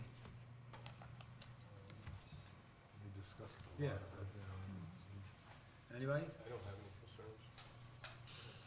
Anybody? Jackie, good? We're silent on it because of the presentation from before. So you're asking for, because my agenda says two existing docks, permitted for two existing docks. It's silent on the boat lift. Correct. Why don't we just, One boat lift. One One boat boat lift. one Which boat need to be lift, one changed dock. on this. So that's why I want to be specific. Yeah, So, we'll drop it to one, we'll try to. I've already made the note, one okay, over. so it's two existing docks and one boat lift. Right. We're going to need to know which one of the two, the location of it, not what you're gonna put on it, the location of it. The further away from the littoral boundary you are, the safer it is from our perspective. You need to be 10 feet. So, Got plenty of room on right now, I think the dock closest to the Pratt property is more than 10 feet in. Oh, yeah. So if you put a boat lift on the other side of it, then be sure that you're 10 feet from the edge, the Pratt side of the boat lift. Yeah, when he pulls everything out for the winter, when it comes spring, he'll only put one boat lift Right, in. And technically he'd put it beside the dock, so you can This- step on. The dock has two sides. On the left side of the dock. Okay, looking from the road, it would be on the left side. Left side. Okay, so then the Left or dock, right, which one would you prefer? Left. If you're facing the water, you'd go on the left-hand side. Depends, well, we have the two boat lifts. where you have the pontoon dock one now. way. Correct. We'll That's take where away you- one, I guess we haven't decided which, You know, which of the two. all we need to know is where you're gonna put the dock, and and where you're gonna put the boat lift, Yep. and neither of them should be in the littoral boundary, We bet, neither will. okay? Let me ask you one quick question. Walk out on your dock.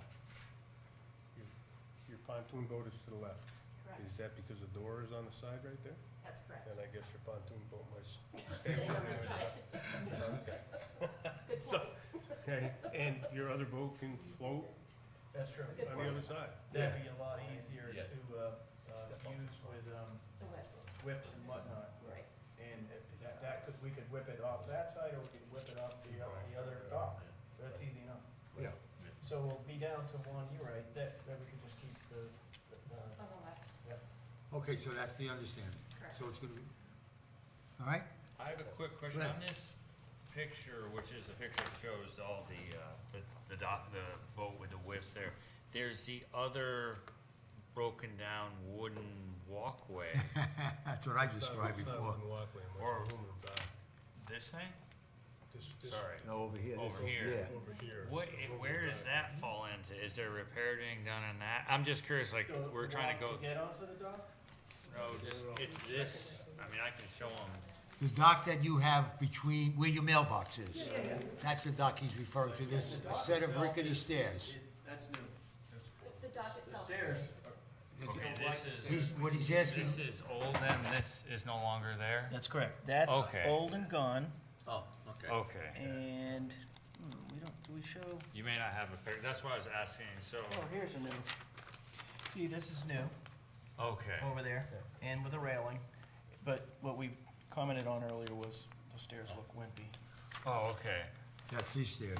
But this, is this under the new, is this under this permit, or is this under something else? It's under this permit. This permit, that's the Okay, so that's included in this? Yeah. Right. Okay, it just wasn't clear, I may not have read this right, it wasn't clear to me that, Because the other dock, okay, actually has two boat lifts, one on each side of the dock. We're getting rid of one boat lift, okay. and so, Alright. that would make it one dock, one boat lift. Okay. Were you looking for mooring buoy? It shows you in the picture, as I'm asking. Yeah, I think there is a mooring out there, and it was drawn in the, I think it might be mentioned in the survey, that there was also, Because that needs a permit, if it's gonna be yeah, kept.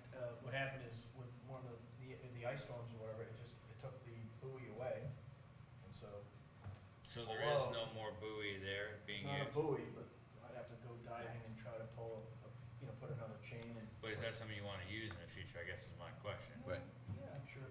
see, because that's gotta be Nice to permitted do. also. It's gotta be It permitted. exists If you're already. going through this whole process, would you, Right. I would think you would wanna just add it, or, to Yeah. add that, Yeah. right? Right, the buoy, yeah. yes. Yeah, I mean, if you're gonna go this Yeah. far, why not? Let's get it all on the, Okay. so You that would be understand, one with of. with the mooring buoy, the buoy and whatever is hooked to the buoy can't be any more than 45 feet out. As it's, Well, As Yep. terms.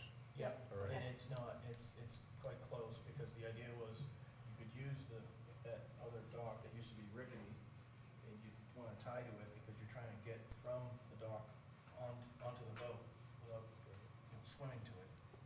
But it's a very short distance, so it's within those boundaries, and I think it's shown in the surveys, in the survey that Keith did. And, like I said, I'd have to dive for it and put a new chain and buoy on it. where is it gonna be positioned? It's I think it's shown here. in the It's survey. shown on there, on the, Well, that's, yeah, also add dimensions for that if you want. Yeah, I think it'd behoove you to. Yeah, that would, What's- this way it's all done. all What's your attached. intention to attach to the buoy? Well, in this case, if we lose one of the boat lifts, we could either use the whips for the bass boat, or we could tie it out, because if you use a mooring for it, it can just slosh around out there without banging against anything. If the boat lifts can handle the bass boat, that would be nice, which you guys know the energy coming off the wave boats. and So then what whatnot. would the buoy, what purpose would the buoy serve? It's a marker,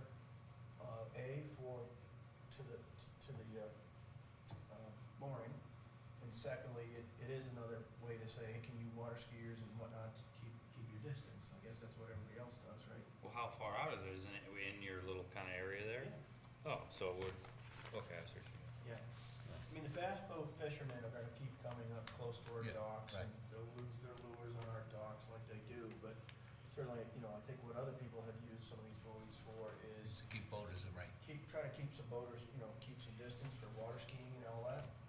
But you can't do that. So that, You're I more was just worried gonna if say, somebody comes over, then that boat, Yeah. come by the We lake. can scratch it too if you don't want the buoy. Put it on. We're not losing sleep because we're not using it. Jeff, today. what's the ruling on buoys? I think it's gotta go to the, deep commit,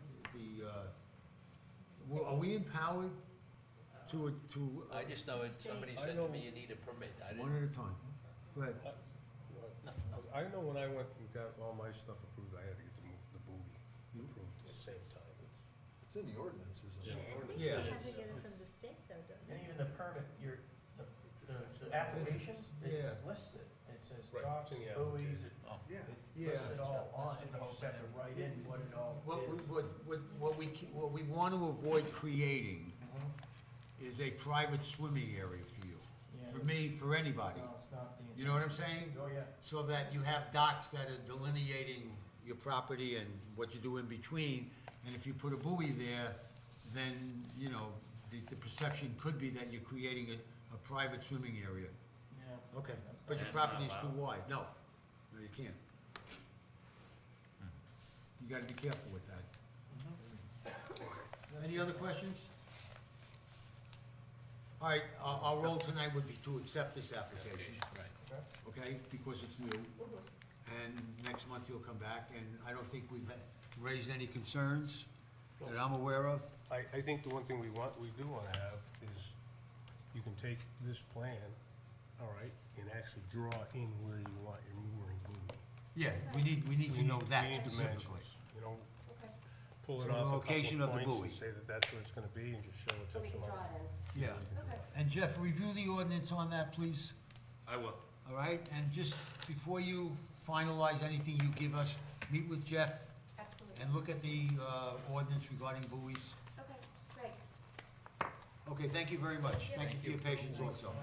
Thank you. With that, is there a motion to to accept application Y'all make a motion to accept. 23-16 Christine Pusey, 215 West Wakefield Boulevard, permitting two existing docks, a boat lift and a buoy. I'll second it. Jackie, who seconded it? I rusted, Okay, all those in favor? It's unanimous, thank you very much. Thanks, guys. No public hearing, right, guys? No. What do we have next? Determination. Determination.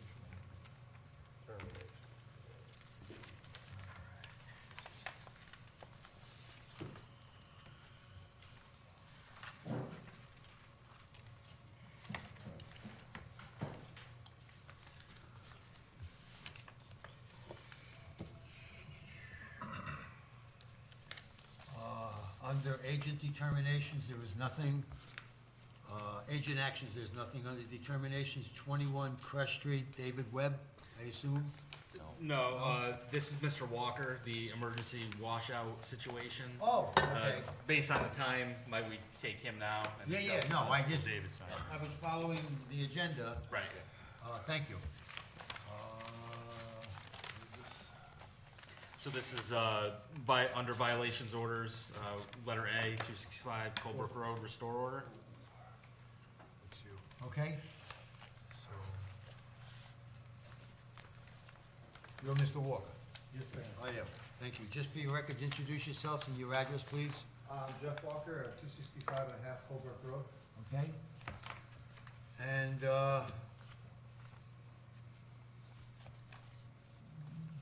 there was a cease and desist order issued a month ago. It was a notice to vacate. A notification. And you stopped whatever was going on. Well, we weren't doing anything. There was a notice to vacate due to unsafe structure. There was no cease and desist order. Would you like me to give a little background first? It might be a little easier. So in one of the heavy storms in July, unfortunately, the only crossing to 265 and 265 and a half, Colebrook Road washed out. Since that time, the residents of the homes have not been able to leave unless they traverse through the state forest and hit a crossing further down the road. It's my understanding there's even one elderly woman who hasn't left since this has happened. So as a bit of background, this same crossing washed out 2 years ago, approximately, maybe a little less. It was put back in the condition that just washed out last month, against some comments by Jim Rollins, but certainly understandable that the folks needed to get back to their homes, and they did what they had to do. Now that it's washed out again, we had multiple meetings, both on site with the excavator, and then back in the office because it was raining again. And we went round and round on how we were going to get this done. We decided at that time that we were going to require the folks to actually get an engineered plan, the whole 9 yards, before they could do anything. Based on that, the building official did issue an order to vacate, just to cover the town's liability from that standpoint. And we were under the impression that the excavator was going to get in touch with the engineers and figure all that out. It came to our attention last week, I think, that the excavator didn't follow through exactly with what he was supposed to do. The walkers and their neighbors there got a little caught off guard by that, and so we shifted into high gear here. I had multiple conversations and emails back and forth with representatives from DEEP, Army Corps of Engineers, and the DOT about this. And where we stand now is DOT has said this is an emergency status. They could do whatever they need to do. Army Corps has said much the same thing. And as a result of Army Corps' answer to that effect, DEEP fell right in line and said the same. So we're left now with granting this temporary culvert to be reinstalled just from a town approval. Now, there's no emergency wetlands approval operation, but it is advised by DEEP, and I have it in various emails and writing, that the way to do this is with a cease and desist and restore order, which opens them up to be able to put in the temporary crossing and give them time to develop the full plan with the engineers. You'll have in your packet the cease and desist that I prepared. We can obviously add, any other conditions you folks want to do, but in there it does say that they have a year to get this designed. Extensions granted by the commission if you deem fit. They're required to, with the temporary crossing, adhere to best practices of the 2002 Sedimentation and Erosion Control State Manual. Specifically with that, we wanted to, and this is in conjunction with Jim Rollins, who unfortunately couldn't be here tonight, he's out of town, but we wanted to make sure that they armored the sides of these temporary culvert and used coffer dam, not what we're used to in the lake over here, but just to divert the water so when they're digging to put in not one now, but two 60-inch pipes, so we're doubling the capacity from what was there, that there minimal disruption for downflow for the fines and everything to get down. This is just temporary. This is temporary, yeah. So this is all the thought that went into the temporary, not to mention what the engineers are gonna have to do. There's a lot of questions about flow rate because there's culverts right upstream. There's liability questions with downstream, so we really need to make sure that the permanent is really locked in and done properly. Is there any similarity to what's proposed to what took place at Taylor Brook a few months ago? There is similarity to it in some ways. In terms of, I mean, that one was bigger, but this is a decent, I've driven by it a ton of times, I mean, it's a decent size. So the It's a pipe- good span. The pipe that's there now, Yeah. it's 60 inch. This particular And one. this is will have second- the 60 inch, 224 inch. Boss floor, Yeah. yeah, more significant. And the 224 inch. Oh, and the 24 on top, Yes. 224s on top of that. And you mentioned, what was the term you used, that they would divert the water around, the cofferdam and divert the water around? So, yeah. To do what to the sides? The Armor plating, yeah, Armor plating, and yeah. I had to read through the manual myself to make sure I knew exactly what was happening there. But basically, the fabric goes down first, and then the smaller aggregate, and then the larger riprap. And the idea is, as the water is pushing against, the larger rocks work their way into the smaller, and it sort of, solidifies that whole thing there. Okay. Yeah. So you have a culvert, and then you have basically a bridge on top of that? Like, the term bridge isn't used in this? Yeah, I didn't use bridge. It's actually a culvert crossing.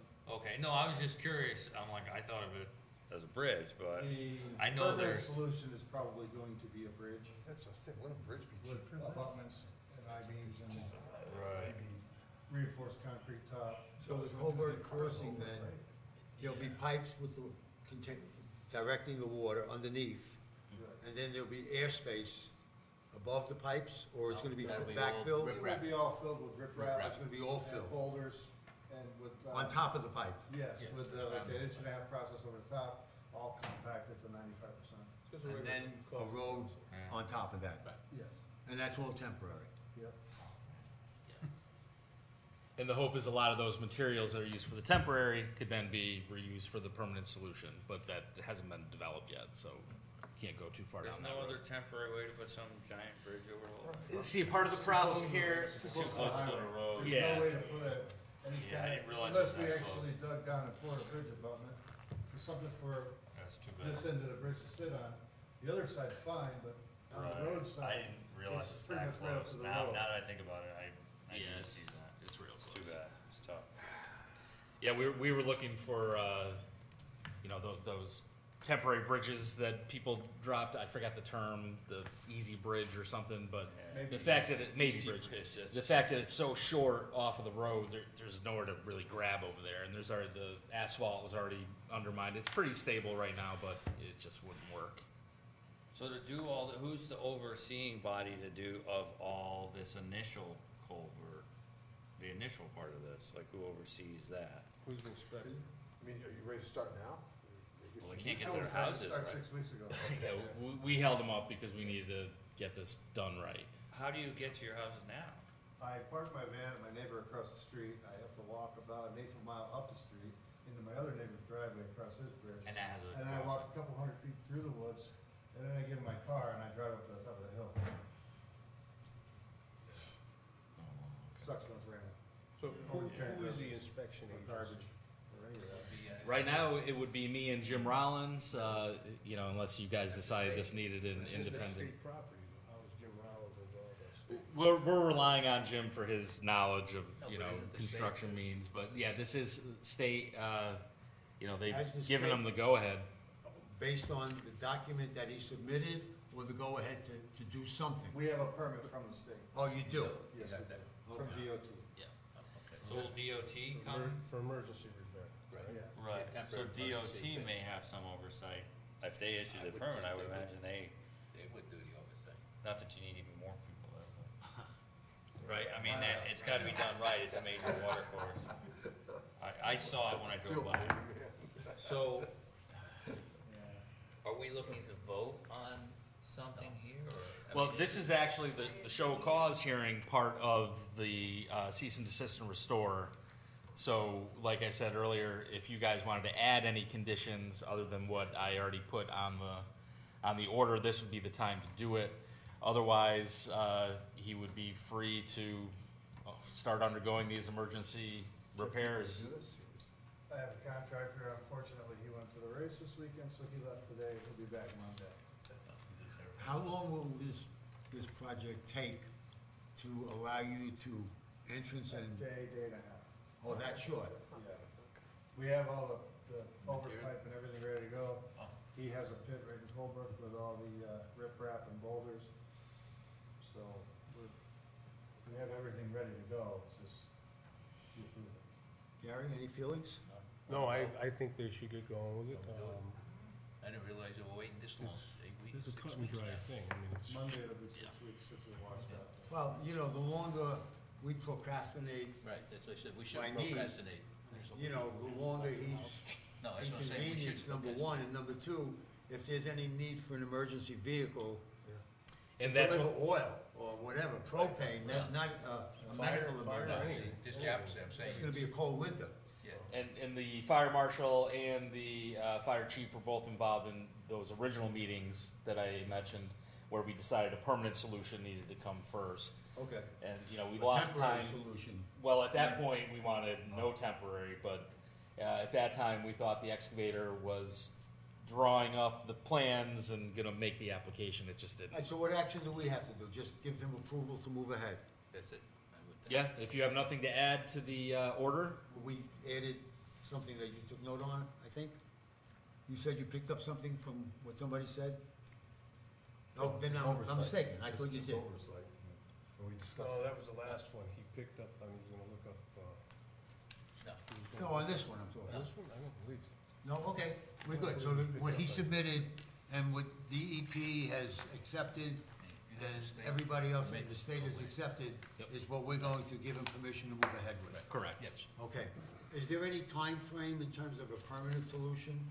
So I mentioned in the order that they have 1 year, so that should give ample time to get it drawn up, and then hopefully at, you know, next spring, we're ready to put in the permanent solution.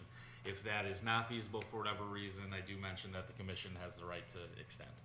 So one of the things I think, you know, which we've done with a lot of these, and we've had a lot of scrutiny over essentially rivers, you know, is that I see the scope of work here, but as far as oversight. Well, that was what I thought. the Right, so oversight. we should really put into this something that, of who is in charge of overseeing that.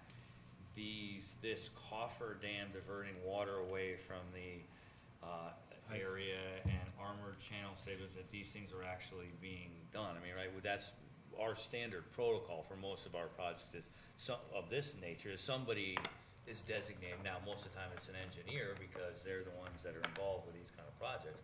But right now, we don't have that, so is that default to you or Jim, or? Gonna fall to me ultimately, but with the But I- assistance of Jim. Right, but that needs to be, I feel like that Specific. needs to be in writing. That was the point that I knew Right. something came up. Yeah. Do people Yeah, agree no, with the that oversight. somewhat? I mean, if somebody's not stipulated to do something, right, it can just kind of fall You know, through the cracks. I guess this commission, as far as way I see it, okay, how you construct your road crossing has nothing to do with us. We, no means and methods here, okay? It's the, damage that you do and the erosion that takes place in the brook. So the most important thing for me, right off the bat here, is just, you know, after looking at it, you guys are gonna have to pull some boulders, you're gonna have to put your 3/4 inch stone down, your cloth down, everything, and divert the water. You're not gonna divert all that water. It's virtually impossible to divert that water, you know, with so many boulders and stuff like that. You are gonna be working in The water the running. water, period. You know what I mean? There's no, let's call a spade here. We're gonna You try know, to but you just mitigate gotta those damages. minimize the amount of damage and the amount of silt going downstream. It's primarily what it is. You know, nobody can sit here and think that you're gonna be in a nice dry area over there. It's not gonna happen. Right. You know, but get your cloth down, get your stone on top of it. You know, it would be really nice when he gets his 3/4 inch stone, to be honest with you, that it gets washed prior. You know, because when you dump that stone in, all that stone dust is going right down the river. It's gonna Do clog we need a like silt crazy. bed anywhere? Can it be installed? No, there's too much current. Too much current there for anything to, as far as silt fence or anything to that nature. You're Is that a possibility to But get if you the could- stone washed? What's that, Jeff? Is that a possibility to get the stone washed? You always wash it. Oh, you do? Okay. Wash it right as the plant. We can certainly add that as a condition as well. Yeah. Now, Is that- going back to the oversight, I assume that you're gonna be wind up being responsible for it? Yep. The only question I then ask is I thought I heard somewhere in the conversation And you wanna do it over a weekend? No, no. Okay. He's gonna be back on Monday. We're hoping to start Monday morning. Oh, so you're gonna do it during a work week? Yeah. Okay, I just wanna be sure of his availability. That's why I raised the question. I mean, when I say wash stone, basically what it is you're just hitting it, I don't, fire hose. You're hitting your load with a fire hose. Rinse it off. The dust comes off the stone to speak of. Okay. You know, it's not, because you'll be dumping a bunch of stone dust in the Yeah, and you see You know, gray and it's water. only, you're only trying to do this to the bed. Right. That's, you know, when you're getting your bed ready for the pipes. Yeah. So, yeah, nice flat area. From there up, putting your stone. So down, we putting wanna your add gravel that down. the stone, are you writing, is there, Yep. we're gonna Yep. writing down that it's, stone is washed and that the oversight or the inspection during construction is by yourself as the assistant town planner, right, that's your title? Yeah. Yeah, In and- this capacity, Wetlands. Right, and Director of Public Works. Yep. Because the Director of Public Works has the most, experience with this. Is Jim gonna be back on Monday? He is. Okay. He's actually back on Friday. Okay. Yeah. Okay. All right, is there a motion to, allow the gentleman, Mr. Walker, to move ahead with his request? I'll make that motion. Okay, with the changes, Yep, I'll amend the based letter. on, based get it on to the you tomorrow. letter that Jeff sent to him initially, with the additions that we just suggested, Correct. okay? I second. Second, all those in favor? Good luck. Jeff will report back next month as to, status. Yeah. There you go. The guys are- Thank you very much. Thanks for your patience tonight. Talk to you tomorrow.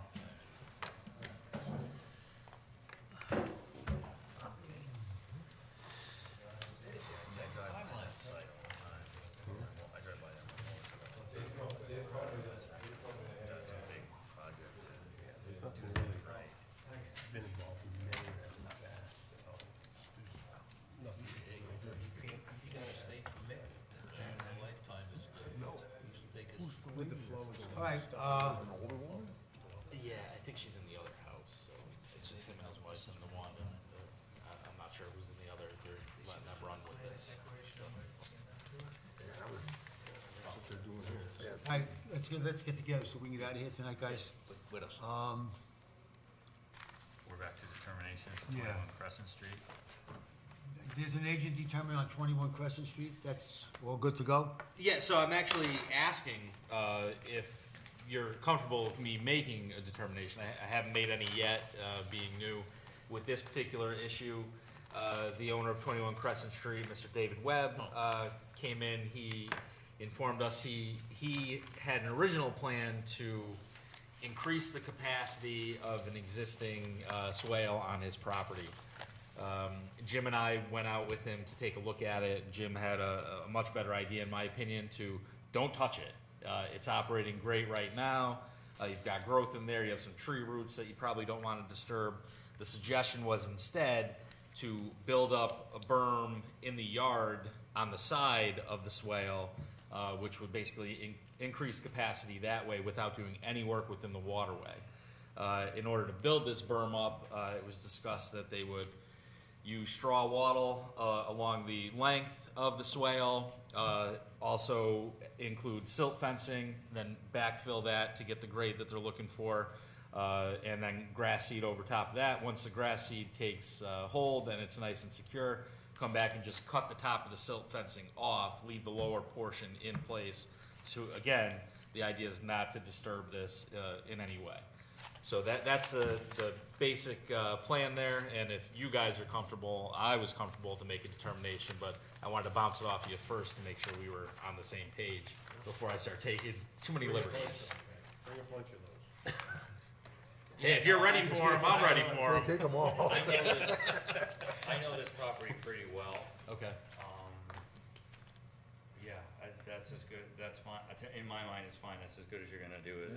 I think certainly Jim's right about digging up that swale on the side of it, that's a can of worms and. Yeah. Okay, do we have a motion to, ask Jeff to, make an agent Yeah, I'll make determination a- and report back to us? Yeah.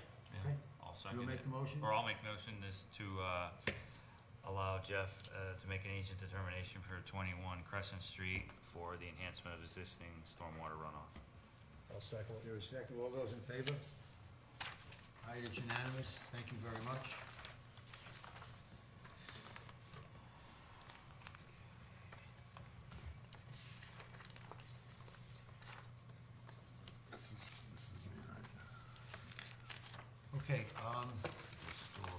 I'd like to jump around a little bit.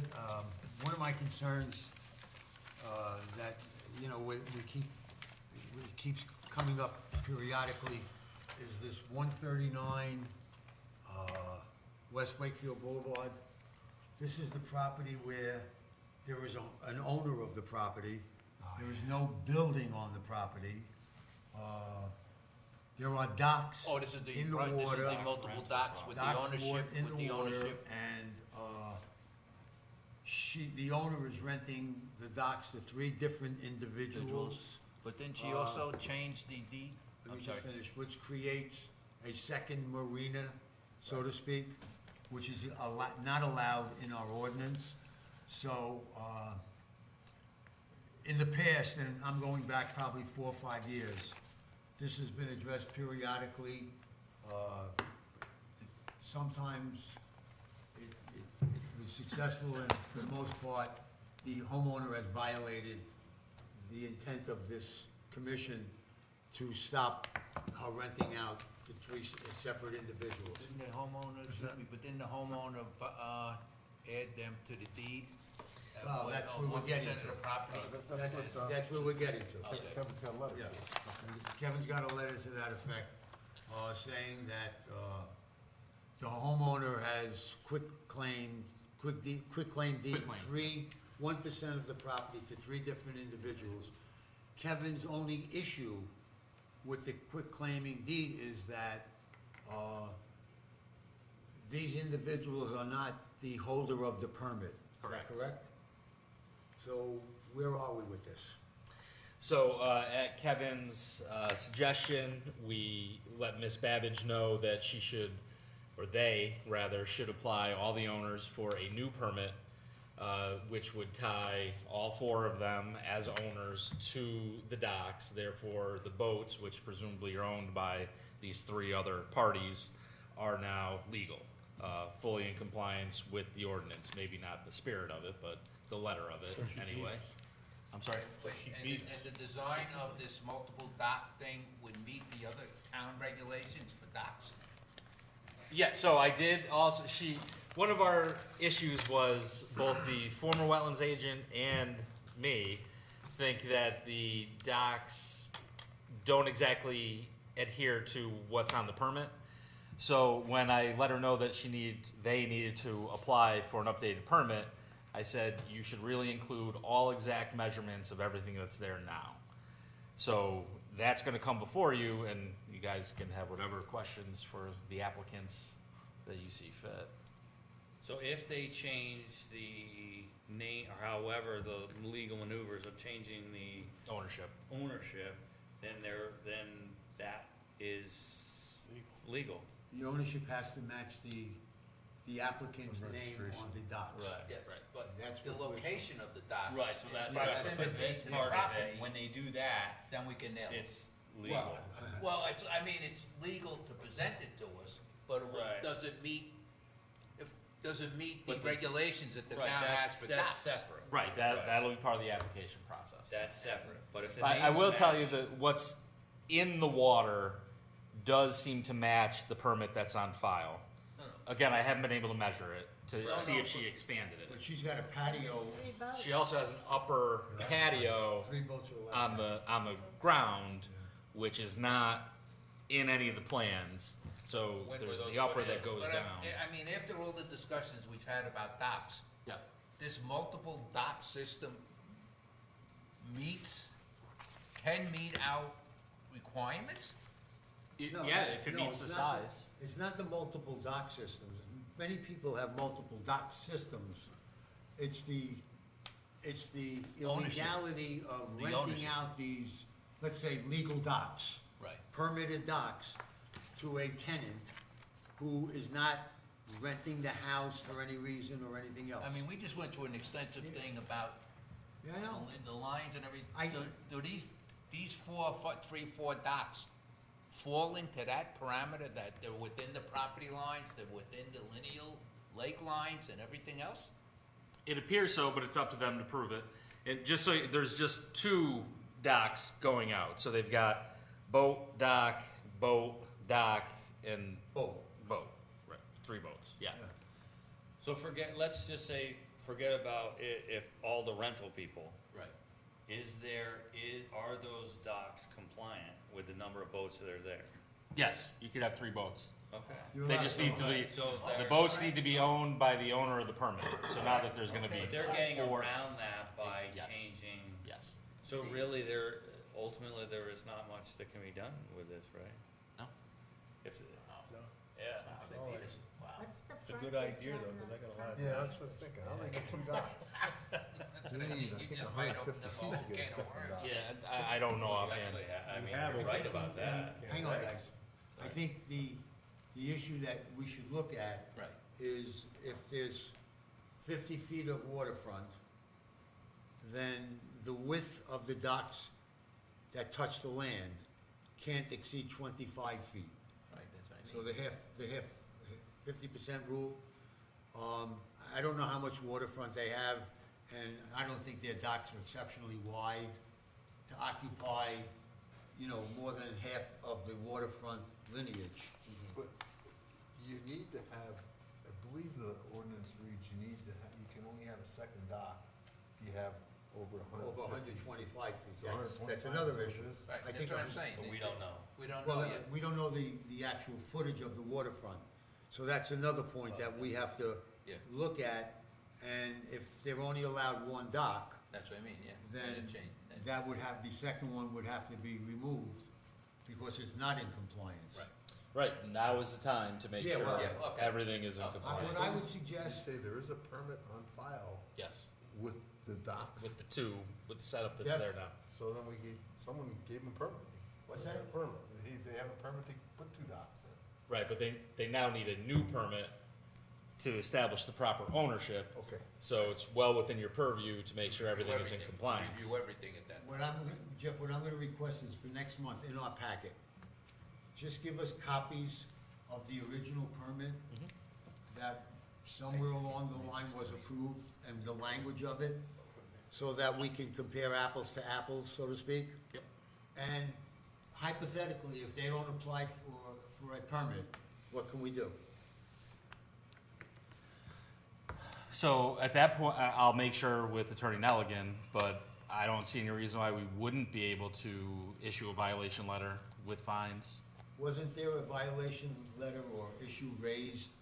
There was a couple of years cease and ago? desist, which was sent, and she did appear before the commission afterwards, but there was never any follow-up fine.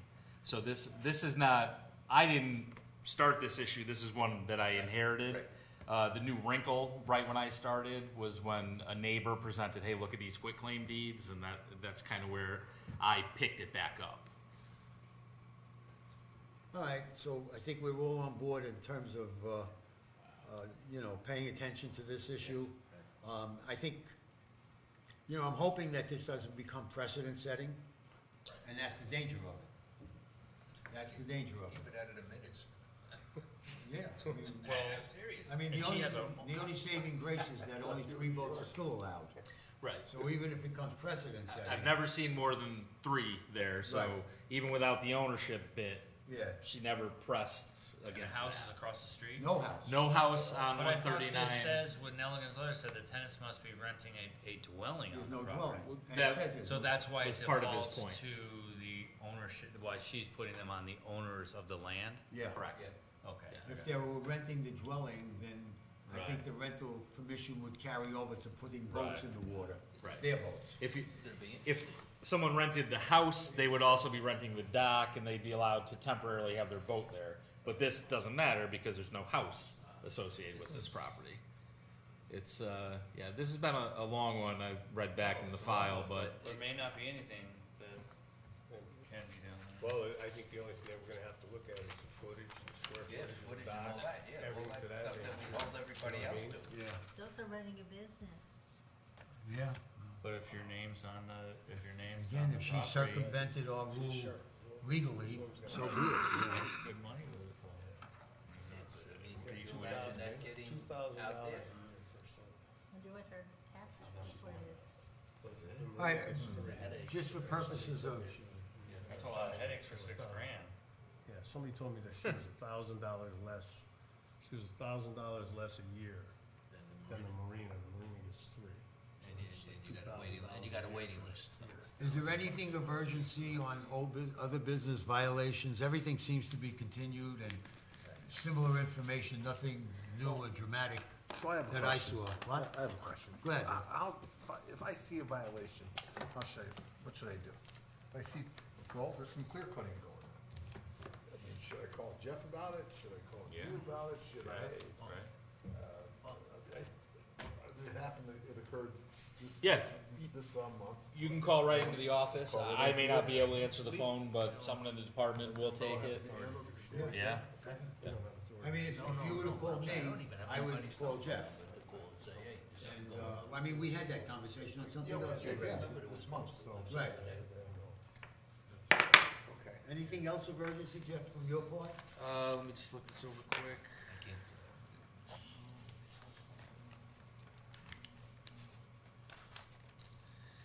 No, I think I'm good. Okay, Jeff, I assume you didn't meet with Jim? Did not? No. Okay, Jack, anything? He's on vacation. Okay, I do have one Go ahead. thing I'd like to bring up, and I think I brought it up before. And if anybody doesn't want their phone number out or their email out, that's fine, but I think we should get a list of everybody's phone number and email on the commission so that, I mean, I don't know how to call Russ, right? You know, That's a good nobody idea. knows anything Yeah. here. You know, So just one note, you have to be careful, you know, don't get everyone on a party line at once. No, Yeah, okay. or party email, Yeah. It'd be nice to be able to. all right, so why don't, Yeah, we have only a couple emails why just don't, from in the, the next few days, why don't you submit your email and your cell phone number or a number Okay. to Jeff? Yeah, that'll be good. That'll be easy for us to communicate to you, for things such as ongoing required training as commissioners and all that good stuff. All right, anything else? Is there a motion to close the meeting? I'll make Adjourn? that motion. Is there a second? On Second it. August 16th. Second, and all those in favor? Aye, it's unanimous, thank you very much. Thank you. Only 4 minutes over. Yeah, Not bad. Everybody, I thought this was gonna be a little different, but it worked You know out what, great. I think the public hearings took us, you know, I mean, and do it without, you know, No, but respect, it we got paid done attention nicely, to them. but they got done. Yeah, I think everything was good. Yeah, I thought everything was done. Good job. Clear cut, I'm not sure what the rules are. I keep reading it over and over You always- Steep slopes and clear cutting. I don't think Stan Paul explained, I really understand. Yeah, so the steep slopes ordinance, I'm sorry? Go around the lake, you must. Oh, yeah, I mean, I drive around all the time. Drive. You know, in reference to close that That reference to Norwood Drive down in Wakefield, they were clear cutting